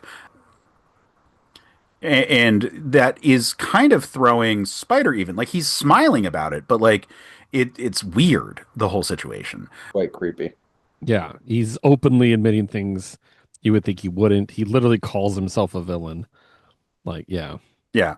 Yeah. And Callahan goes off and rants about how much he hates people. He hates the people of the world and it wants to be president just to fuck with them. Yeah, which is insane and makes the Beast look pretty good right now. Right. Oh, I for real. really need a white cat to stroke. So good. Yeah, that's just crazy. Like, Then we get a shot of like the nightlife. It starts off or like front and center is this sort of like a cyberpunk hooker, but at the same time we've got a dude possibly dead or knocked out on the street. We got people arguing. Just another dense shot of the urban life of the city. Yep. mm, Um, and then we cut back to the Smiler, and this is one of those spots where I can't help but like really hit home, just like when this fucking thing came out, where he's saying, "Don't believe a word I say. I'm making it all up." Bad president, no blowjob, and Yeah. like the blowjob line is just like, man, like we are so locked into the Clintonian kind of or not dichotomy, like form of politics at Yeah. this time. yeah. And then that's the second time we got the blowjob reference with him because in the last volume, his ads were like, he's never had a blowjob before, like to show that he's a good guy, you know. And I'm like, that's weird. And then we're doing it again. I'm like, all right, okay, we get it. Like, yeah. Yep. But Spider fires back with asking exactly when did they decide to have Vita killed, and Shaq says that's a baseless assertion, and then goes on to say like, I mean that's obscene. Vita was a colleague and a friend, and I think you mean to say you didn't have her killed, not that you wouldn't kill her because she was a colleague and a friend. Fuck you, Alan. Yeah. And so they talk a little bit more. Shaq makes a reference where he says himself about the killer of Vita, and Spider's like, "Ha, I got you," because the killer, destroyed themselves, so we have no idea who it was or what it was, which I think is a little bit of a leap because that's the kind of, I mean, maybe in a more egalitarian society, but like a lot of people are just going to assume that it was a guy or Default to masculine. yeah, default to masculine on that one. But it is a good way to shake somebody up to make them think they made a mistake. Yes. Yep. So, For real. And Shaq immediately responds that way. And the only way that the situation kind of moves forward without going off on that tangent is that the Smiler then Jesus. decides to like really pick at the wound that is Vita Severn, where he says like, she really liked you, Spider talked about you a lot all the time if she could. I think she wanted to fuck you. Oh my God. This piece of shit. Would you have liked that? Okay. I'll need ASMR. Yeah. Yeah, fuck him, man. Like, Yep. God. And that's the most Joker his smile has ever looked, by the way. Oh, for real. Like, and the zoom in on his eyelashes, like, just is so eerie to me for some reason. Like in the last panel, it's just so unnatural and weird. It just looks great, but it's just like, ugh. Like, yeah. Yep. And then the next panel, he like describes what it would have been like if Spider was there when Vita died. Just explodes with energy when he describes like just how like gushing with blood. The whole situation must have been. It's pretty gross. This is where we specifically call out the Princess Diana Yep. Yep. comparison, which again, in terms of dating this book, the fact that I mean, yes, like still there's like people think about Princess Di to this day, but like it's not a part of the pop culture the way they imply that it still is at this point in the future. But yeah, man, the Smiler just says the worst fucking things. I'm gonna surf straight into the White House on them big old dead tits of hers. He's just trying to push Spider. Yeah. Like, yeah. And I love that. I love the nice touch of him kind of trying to establish dominance by taking that second cigarette out of his mouth and smoking it. Yep. Hmm. Great, great touch. Oh yeah, yeah. This is again like the dialogue when we get these like one-on-ones between Spider and someone are really good. Is it nuanced? No, but you know, the Smiler is fucked up in a way that you need to sort of take in. Like they have to make the Smiler worse than the Beast here. Hmm. Yeah, definitely. And he doesn't have morals. Like at Well, it's least funny, right? the Beast Because has morals. Like it's fucked up morals, but morals. like the Beast is so clearly a man. Hmm. Smiler, you're thinking like, is he? I Yeah. mean, yeah, he really does almost hit that super villain zone. Yeah, Yeah. 100%. we get a cutaway to Spider at a bar with Channon and Yelena, and I actually really like this shot here. Hmm. I did It too. it does inform this idea that like, oh, they probably hang out sometimes and like actually like go out and like have social lives outside of like what we see in the comic. Yeah. I like the Lee Harvey Oswald shirt. That's Yes. great. And Um, Sane's Pub, is that a reference to Brian Posehn? Because he was around at that point. I'm trying to think of who else that might have been. But yeah. Also, the last intercut one, the nightlife scene, one of the venues is called Oswald. Oh, Oh yeah. I missed that. Nice. Well, I mean, Yeah. there's certainly a lot of Kennedy comparisons here with the Smiler, so Yeah. maybe there's something going on with that. Yeah, the Maybe. Smiler to me always reads so clearly as since we're talking about like the 90s paradigm, particularly around Clinton, when you see the no blowjob thing, like reads so clearly first wave religious right. Or Yeah. I guess you'd say that's second wave religious right. I don't know, like Ralph Reed. I always see Right. Right. Ralph Reed when I see him, honestly. Hmm. Yeah, I could see that definitely. There's no the reason I argue the series is prescient is that it's not that there's any one to one for the actual politicians in terms of like the world that we're in today. Like the Smiler doesn't compare directly to anyone It'd be difficult too. He's so over directly. the Yeah. top evil. Well, yeah, for Like, sure. yeah. But you can certainly see that this is an extrapolation of the political climate of the 1990s, and Right. that a lot of it came true, even if the dichotomy of the parties is slightly different. Because we talked about how it's like weird that the fascist party is part of like the Mhm. non-conservative one, because they don't use Yeah. party names that much in this. Like it's implied that the Beast is Republican and that the Smiler is a Democrat, but that's kind of all we get out of it. That they don't Yeah. go right out and say it. Yeah, I mean, in some ways, I think the ways in which this book is prescient have less to do with the specifics of this Hmm. political race. Because I Yes. don't Yeah. think this is really how politics ended up going. Like, in some ways, if you're saying who's Trumpier in a certain sense, like you would say the Beast in this funny way of like trying to essentially be the id, the avatar of everyone's id in that kind of that way. Yeah. But even still, neither is, I think, a super close fit. I think it's everything around that and the way in which the discourse goes that is Yeah. much more on point. I think it's I read it as someone who follows English politics pretty Mm, well. Is sure. it reads more like the English system, which we've talked about. There's like British systems that slip into this story. Hmm. And this is like there's a lot more obviously they sort of have a two-party system over there, but they have multiple parties that actually have power, and everything is done through alliances. And I Oh. could see the Liberal Party being like, "Hey, if we want power, we have to work with these guys, even though they're not great." Like, Yeah. and I could see that kind of being the influence there. Like, we'll give them a little bit of power, but we'll keep them under control. Like, yeah, we need Florida. Yeah. Like, Christ, yeah, what if this is a Tony Blair thing? Yeah, I mean, I don't know. Plausible in its way, I guess. Just because of But the this would have era. been, I think this would have been too early almost for this to be Tony Blair. Yeah. Yeah, yeah, Forget how late Tony Blair was and how late any of the kind of quasi-religious aspects of Tony Blair were kind of almost yeah. happened after this in a certain way. The thing, Hmm. I mean, I don't see this necessarily as being the way in which I always find this as being most English is um, the way the English and people from parliamentary systems seem to find the idea of presidential democracy vulgar all by itself in a funny way. And so Right. that's embraced by both of these, even both of these presidential candidates being explicitly vulgar as Hmm. opposed to just bad or evil.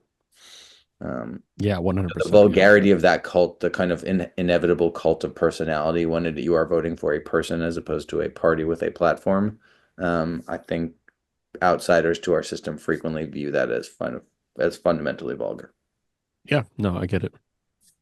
Yeah. Well, this is coming to a head though, because now the Smiler full on admits that he's responsible for Vita's death, and Spider full on admits that he's been gathering evidence about this whole situation.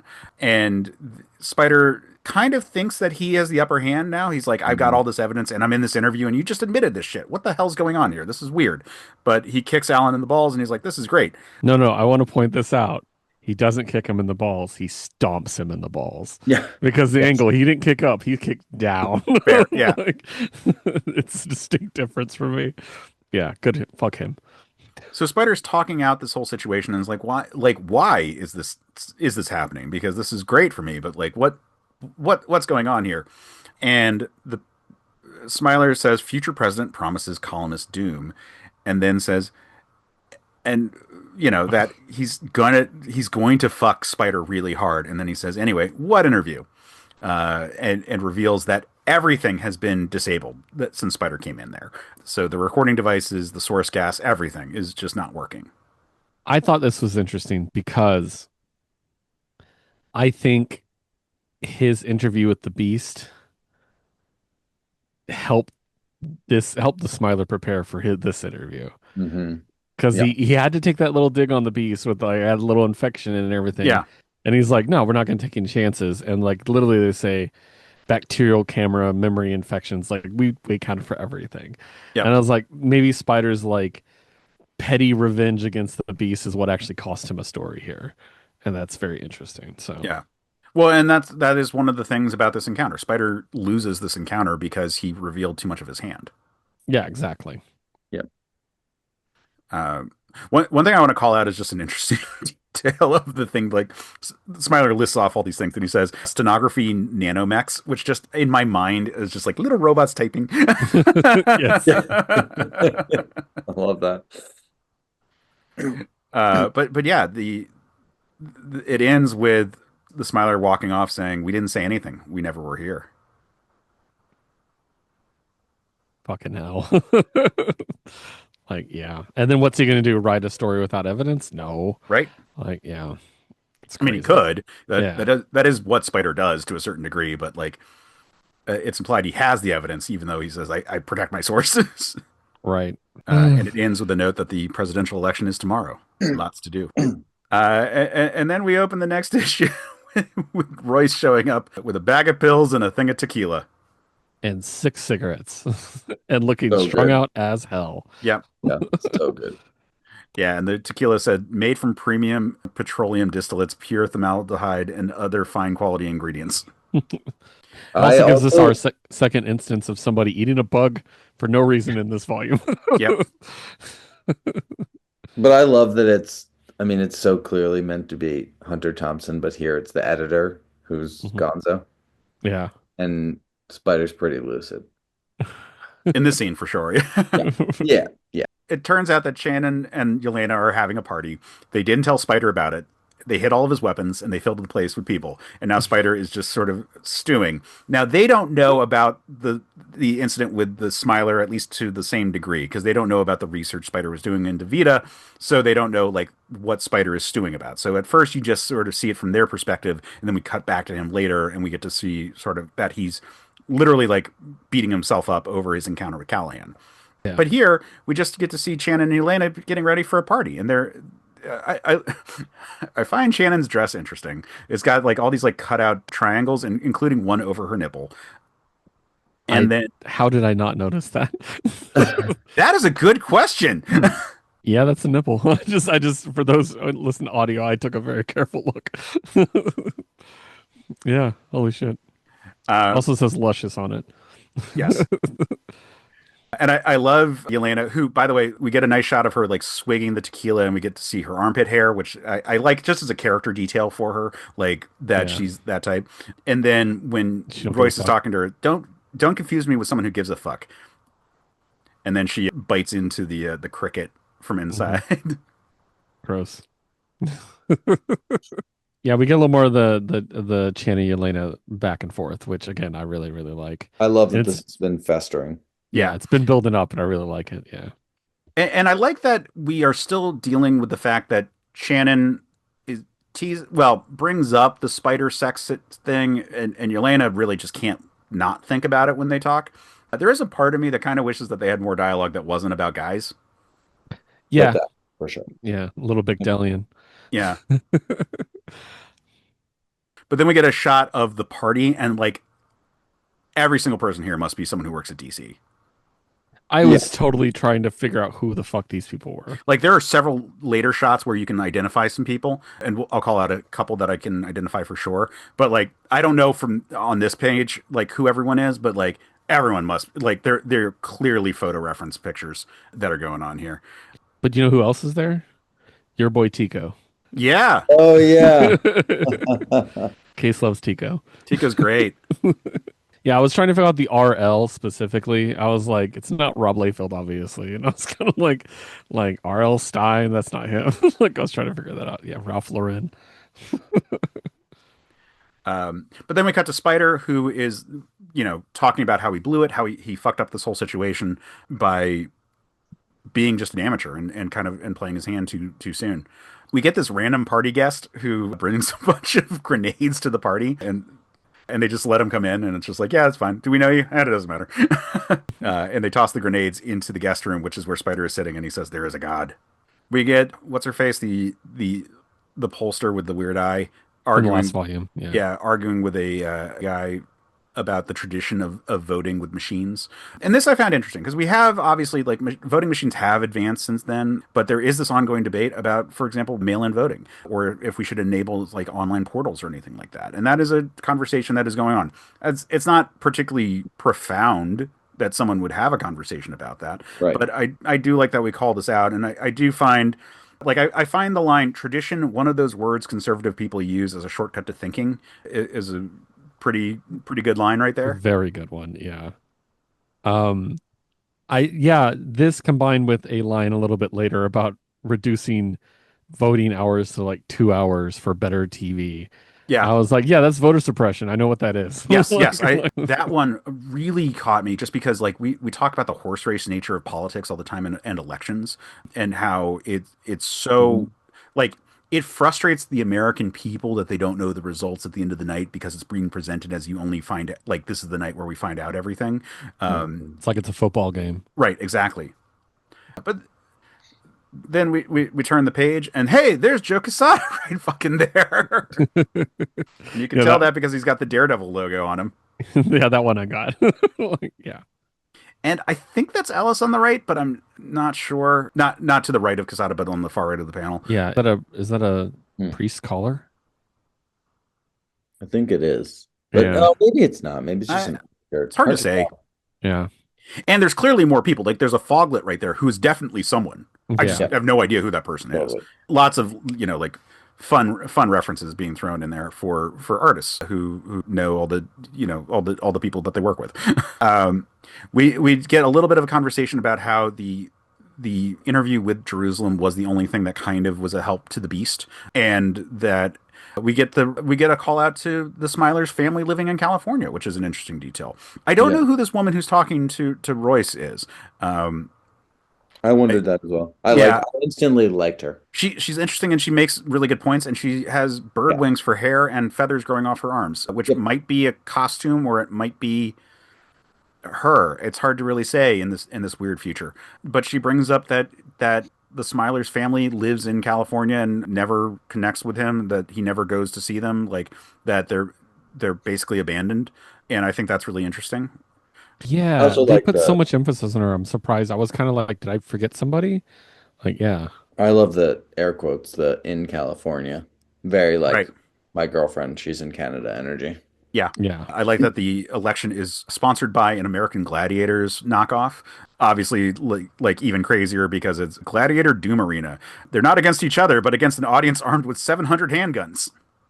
Yeah, what is that movie they're just remaking with Glenn Powell? It's that The Running Oh, The Man. Running Man. Running Yeah. Man. Very Oh yeah. Running Man vibes for sure. We get some more between Yelena and Channon, and this is where it just like Yelena is just she's dying to not have the secret anymore. Basically, like she's so frustrated, she's so angry. Like she says mean things to Channon, but at the very end, she shouts out, "Okay, I admit it. I fucked Spider Jerusalem," and the entire party goes see and hears this, and then she also reveals that I'm not his fucking niece, and she points at Royce. And it's a fun bit there. We note that that whole ruse was so that Yelena wouldn't be messed with so much that she would fuck off to a nunnery just like Channon. And then we see Spider actually in the party, like, and he's like witnessed this whole thing and looks kind of sad about this all. And the fact that they kind of hurt Spider's feelings, like, make Channon and Yelena like kind of just break out laughing. But then we get the election results, and it's a pretty clean sweep for Did Callahan. we mention that she brought up Shannon's ex-boyfriend? Yes, we Oh, didn't mention it, but yes, that happened. that was really interesting to me because it's like that's her weak spot, you know what I mean? And to bring it up, it's how sisters fight, you know what I mean? So Right. I really liked it. Yeah. Interesting with Tico in the room with him. Yeah, right. Because like, hey, what's going on? Oh, yeah, that's right. I'm gonna go. Yep. Is that supposed to be a derogatory term? Sneeze?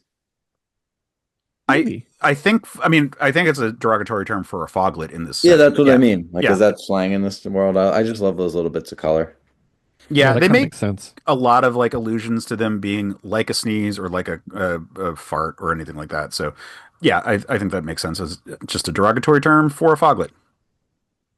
But the election is a pretty clean sweep for Callahan, and I think that this is a direct reference to McGovern versus Yeah. Nixon. Mhm. So like, and it's just a hard victory for Callahan, and then we get a flashback to him threatening Jerusalem. And Spider goes outside depressed because Callahan wins, and he like looks back in on the party, and he just starts throwing grenades over the side,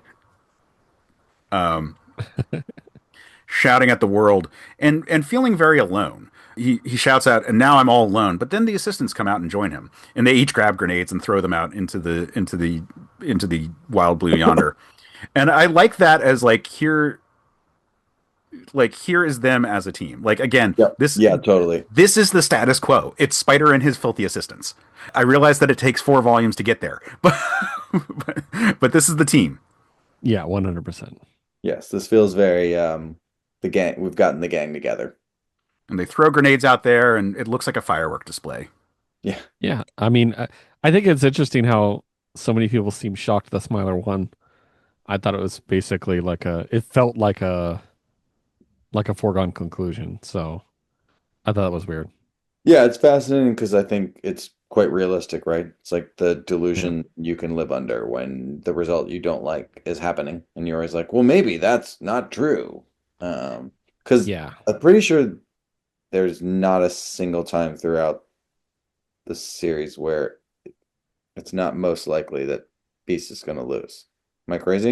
I mean, at least in one, I think he's already behind. In three, there is a brief spot where he is ahead. Oh, right, because Yeah, the thing. Yeah.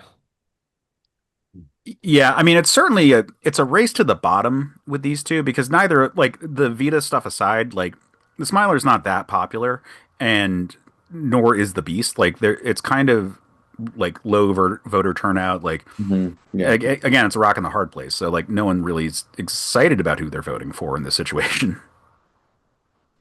Yeah. I definitely had some flashbacks to a certain day in November 2016 or 2015 when everybody's just sitting there being like, wait, what?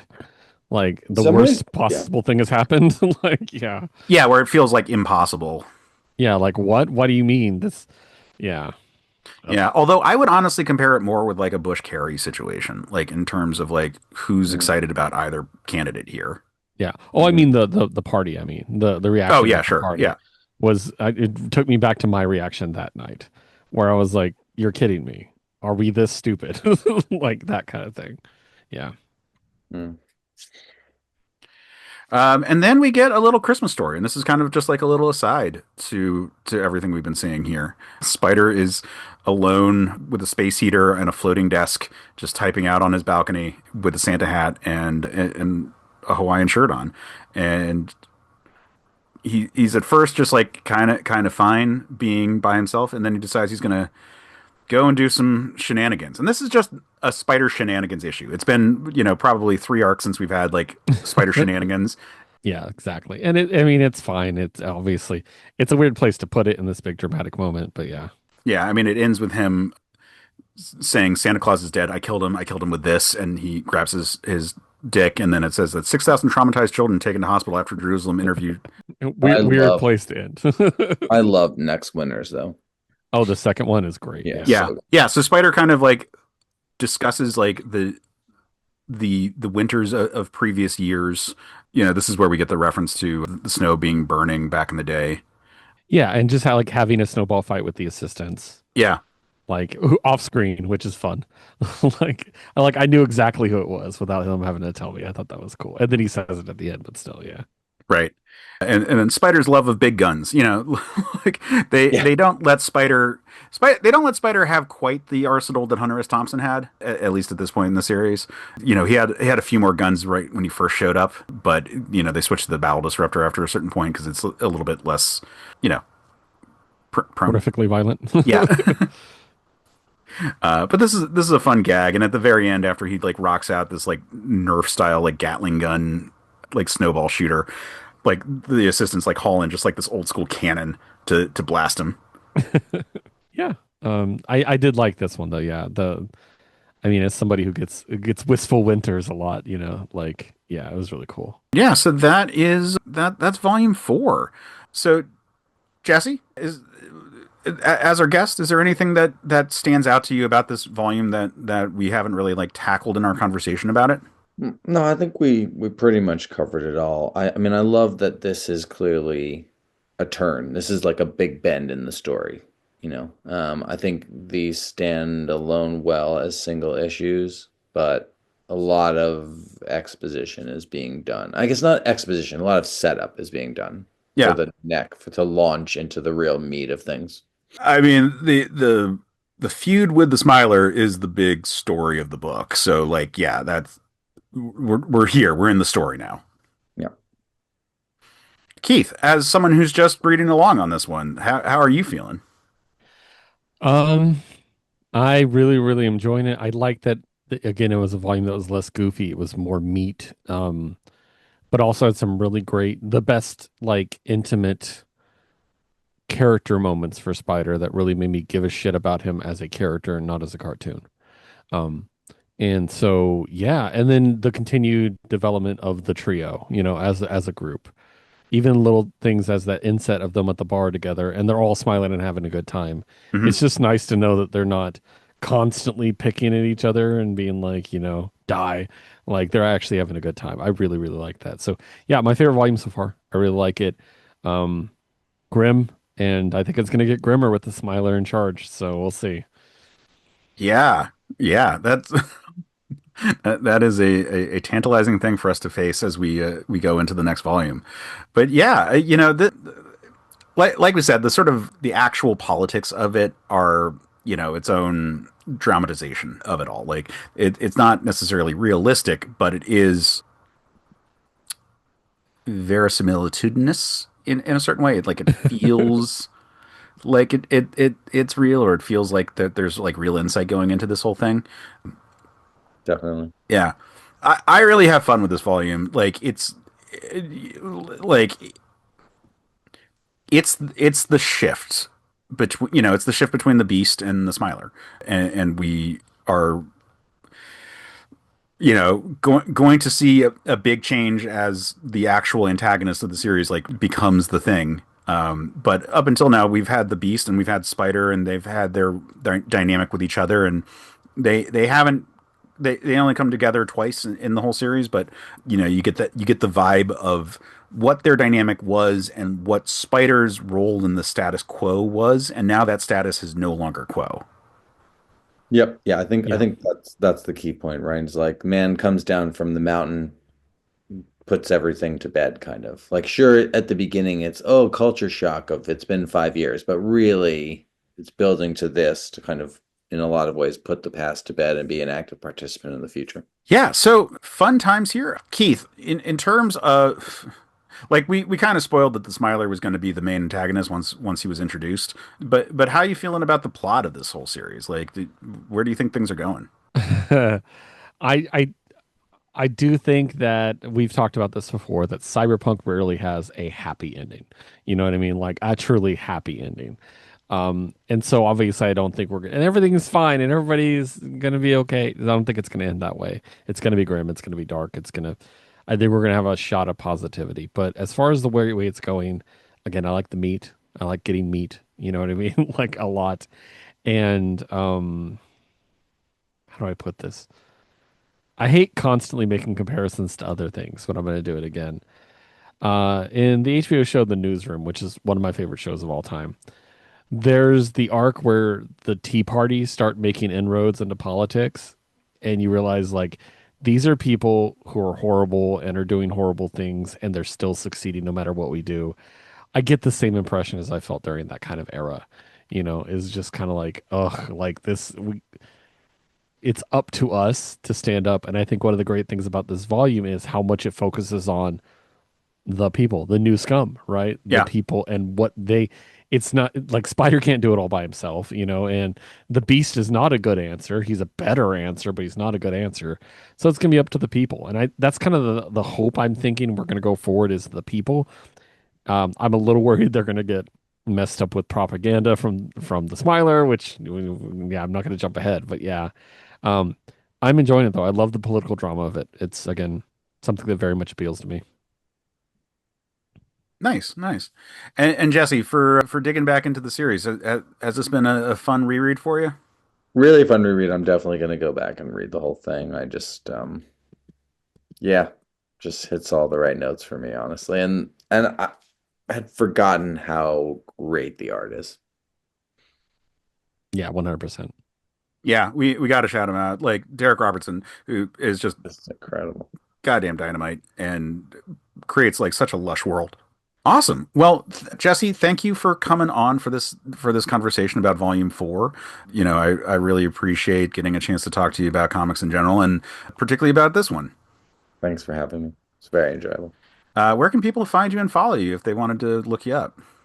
I think I said this last time, but I'm pretty much you can see me on my public Instagram, which is J Galdston, JGALDSTON.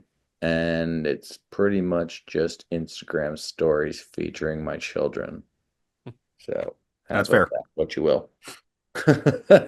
That's pretty much it. Well, and otherwise, if you're in the Maryland area, buy wine or spirits from this person. There we go. Exactly. Yeah. uh, so Jesse, again, thank you for coming on. It's always great talking to you, and this was a really fun one. Hey, man. Thanks for the invite. Very enjoyable. Keith, thank you for joining me on this adventure. Where can people Of find you and follow course. you? Well, you can find me mostly on Blue Sky's the best place to find me. You can find my comic book podcast. We have issues on there where I do allegedly weekly reviews of comics. It's a little bit behind right now.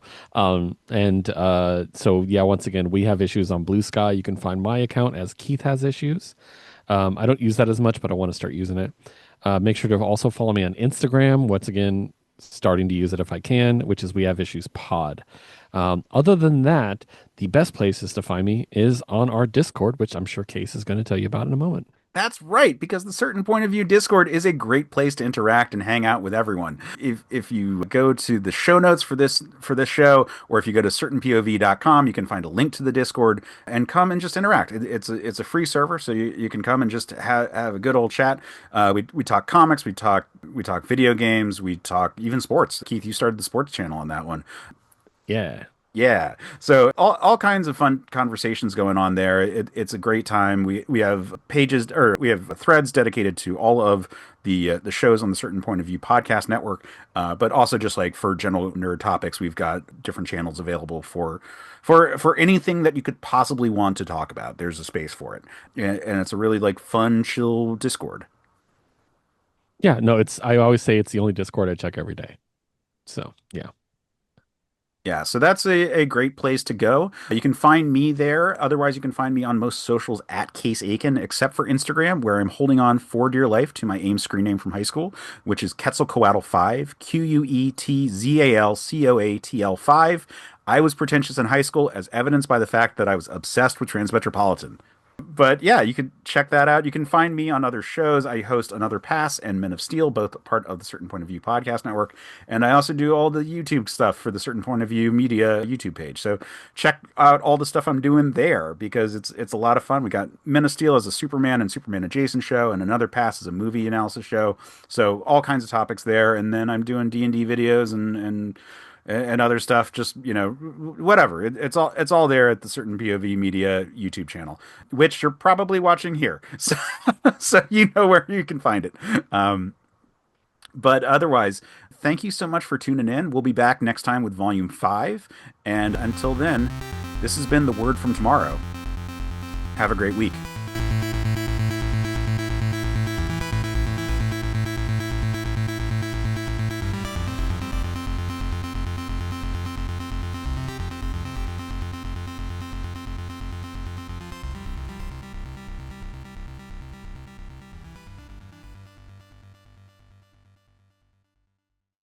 CPOV. CertainPOV.com.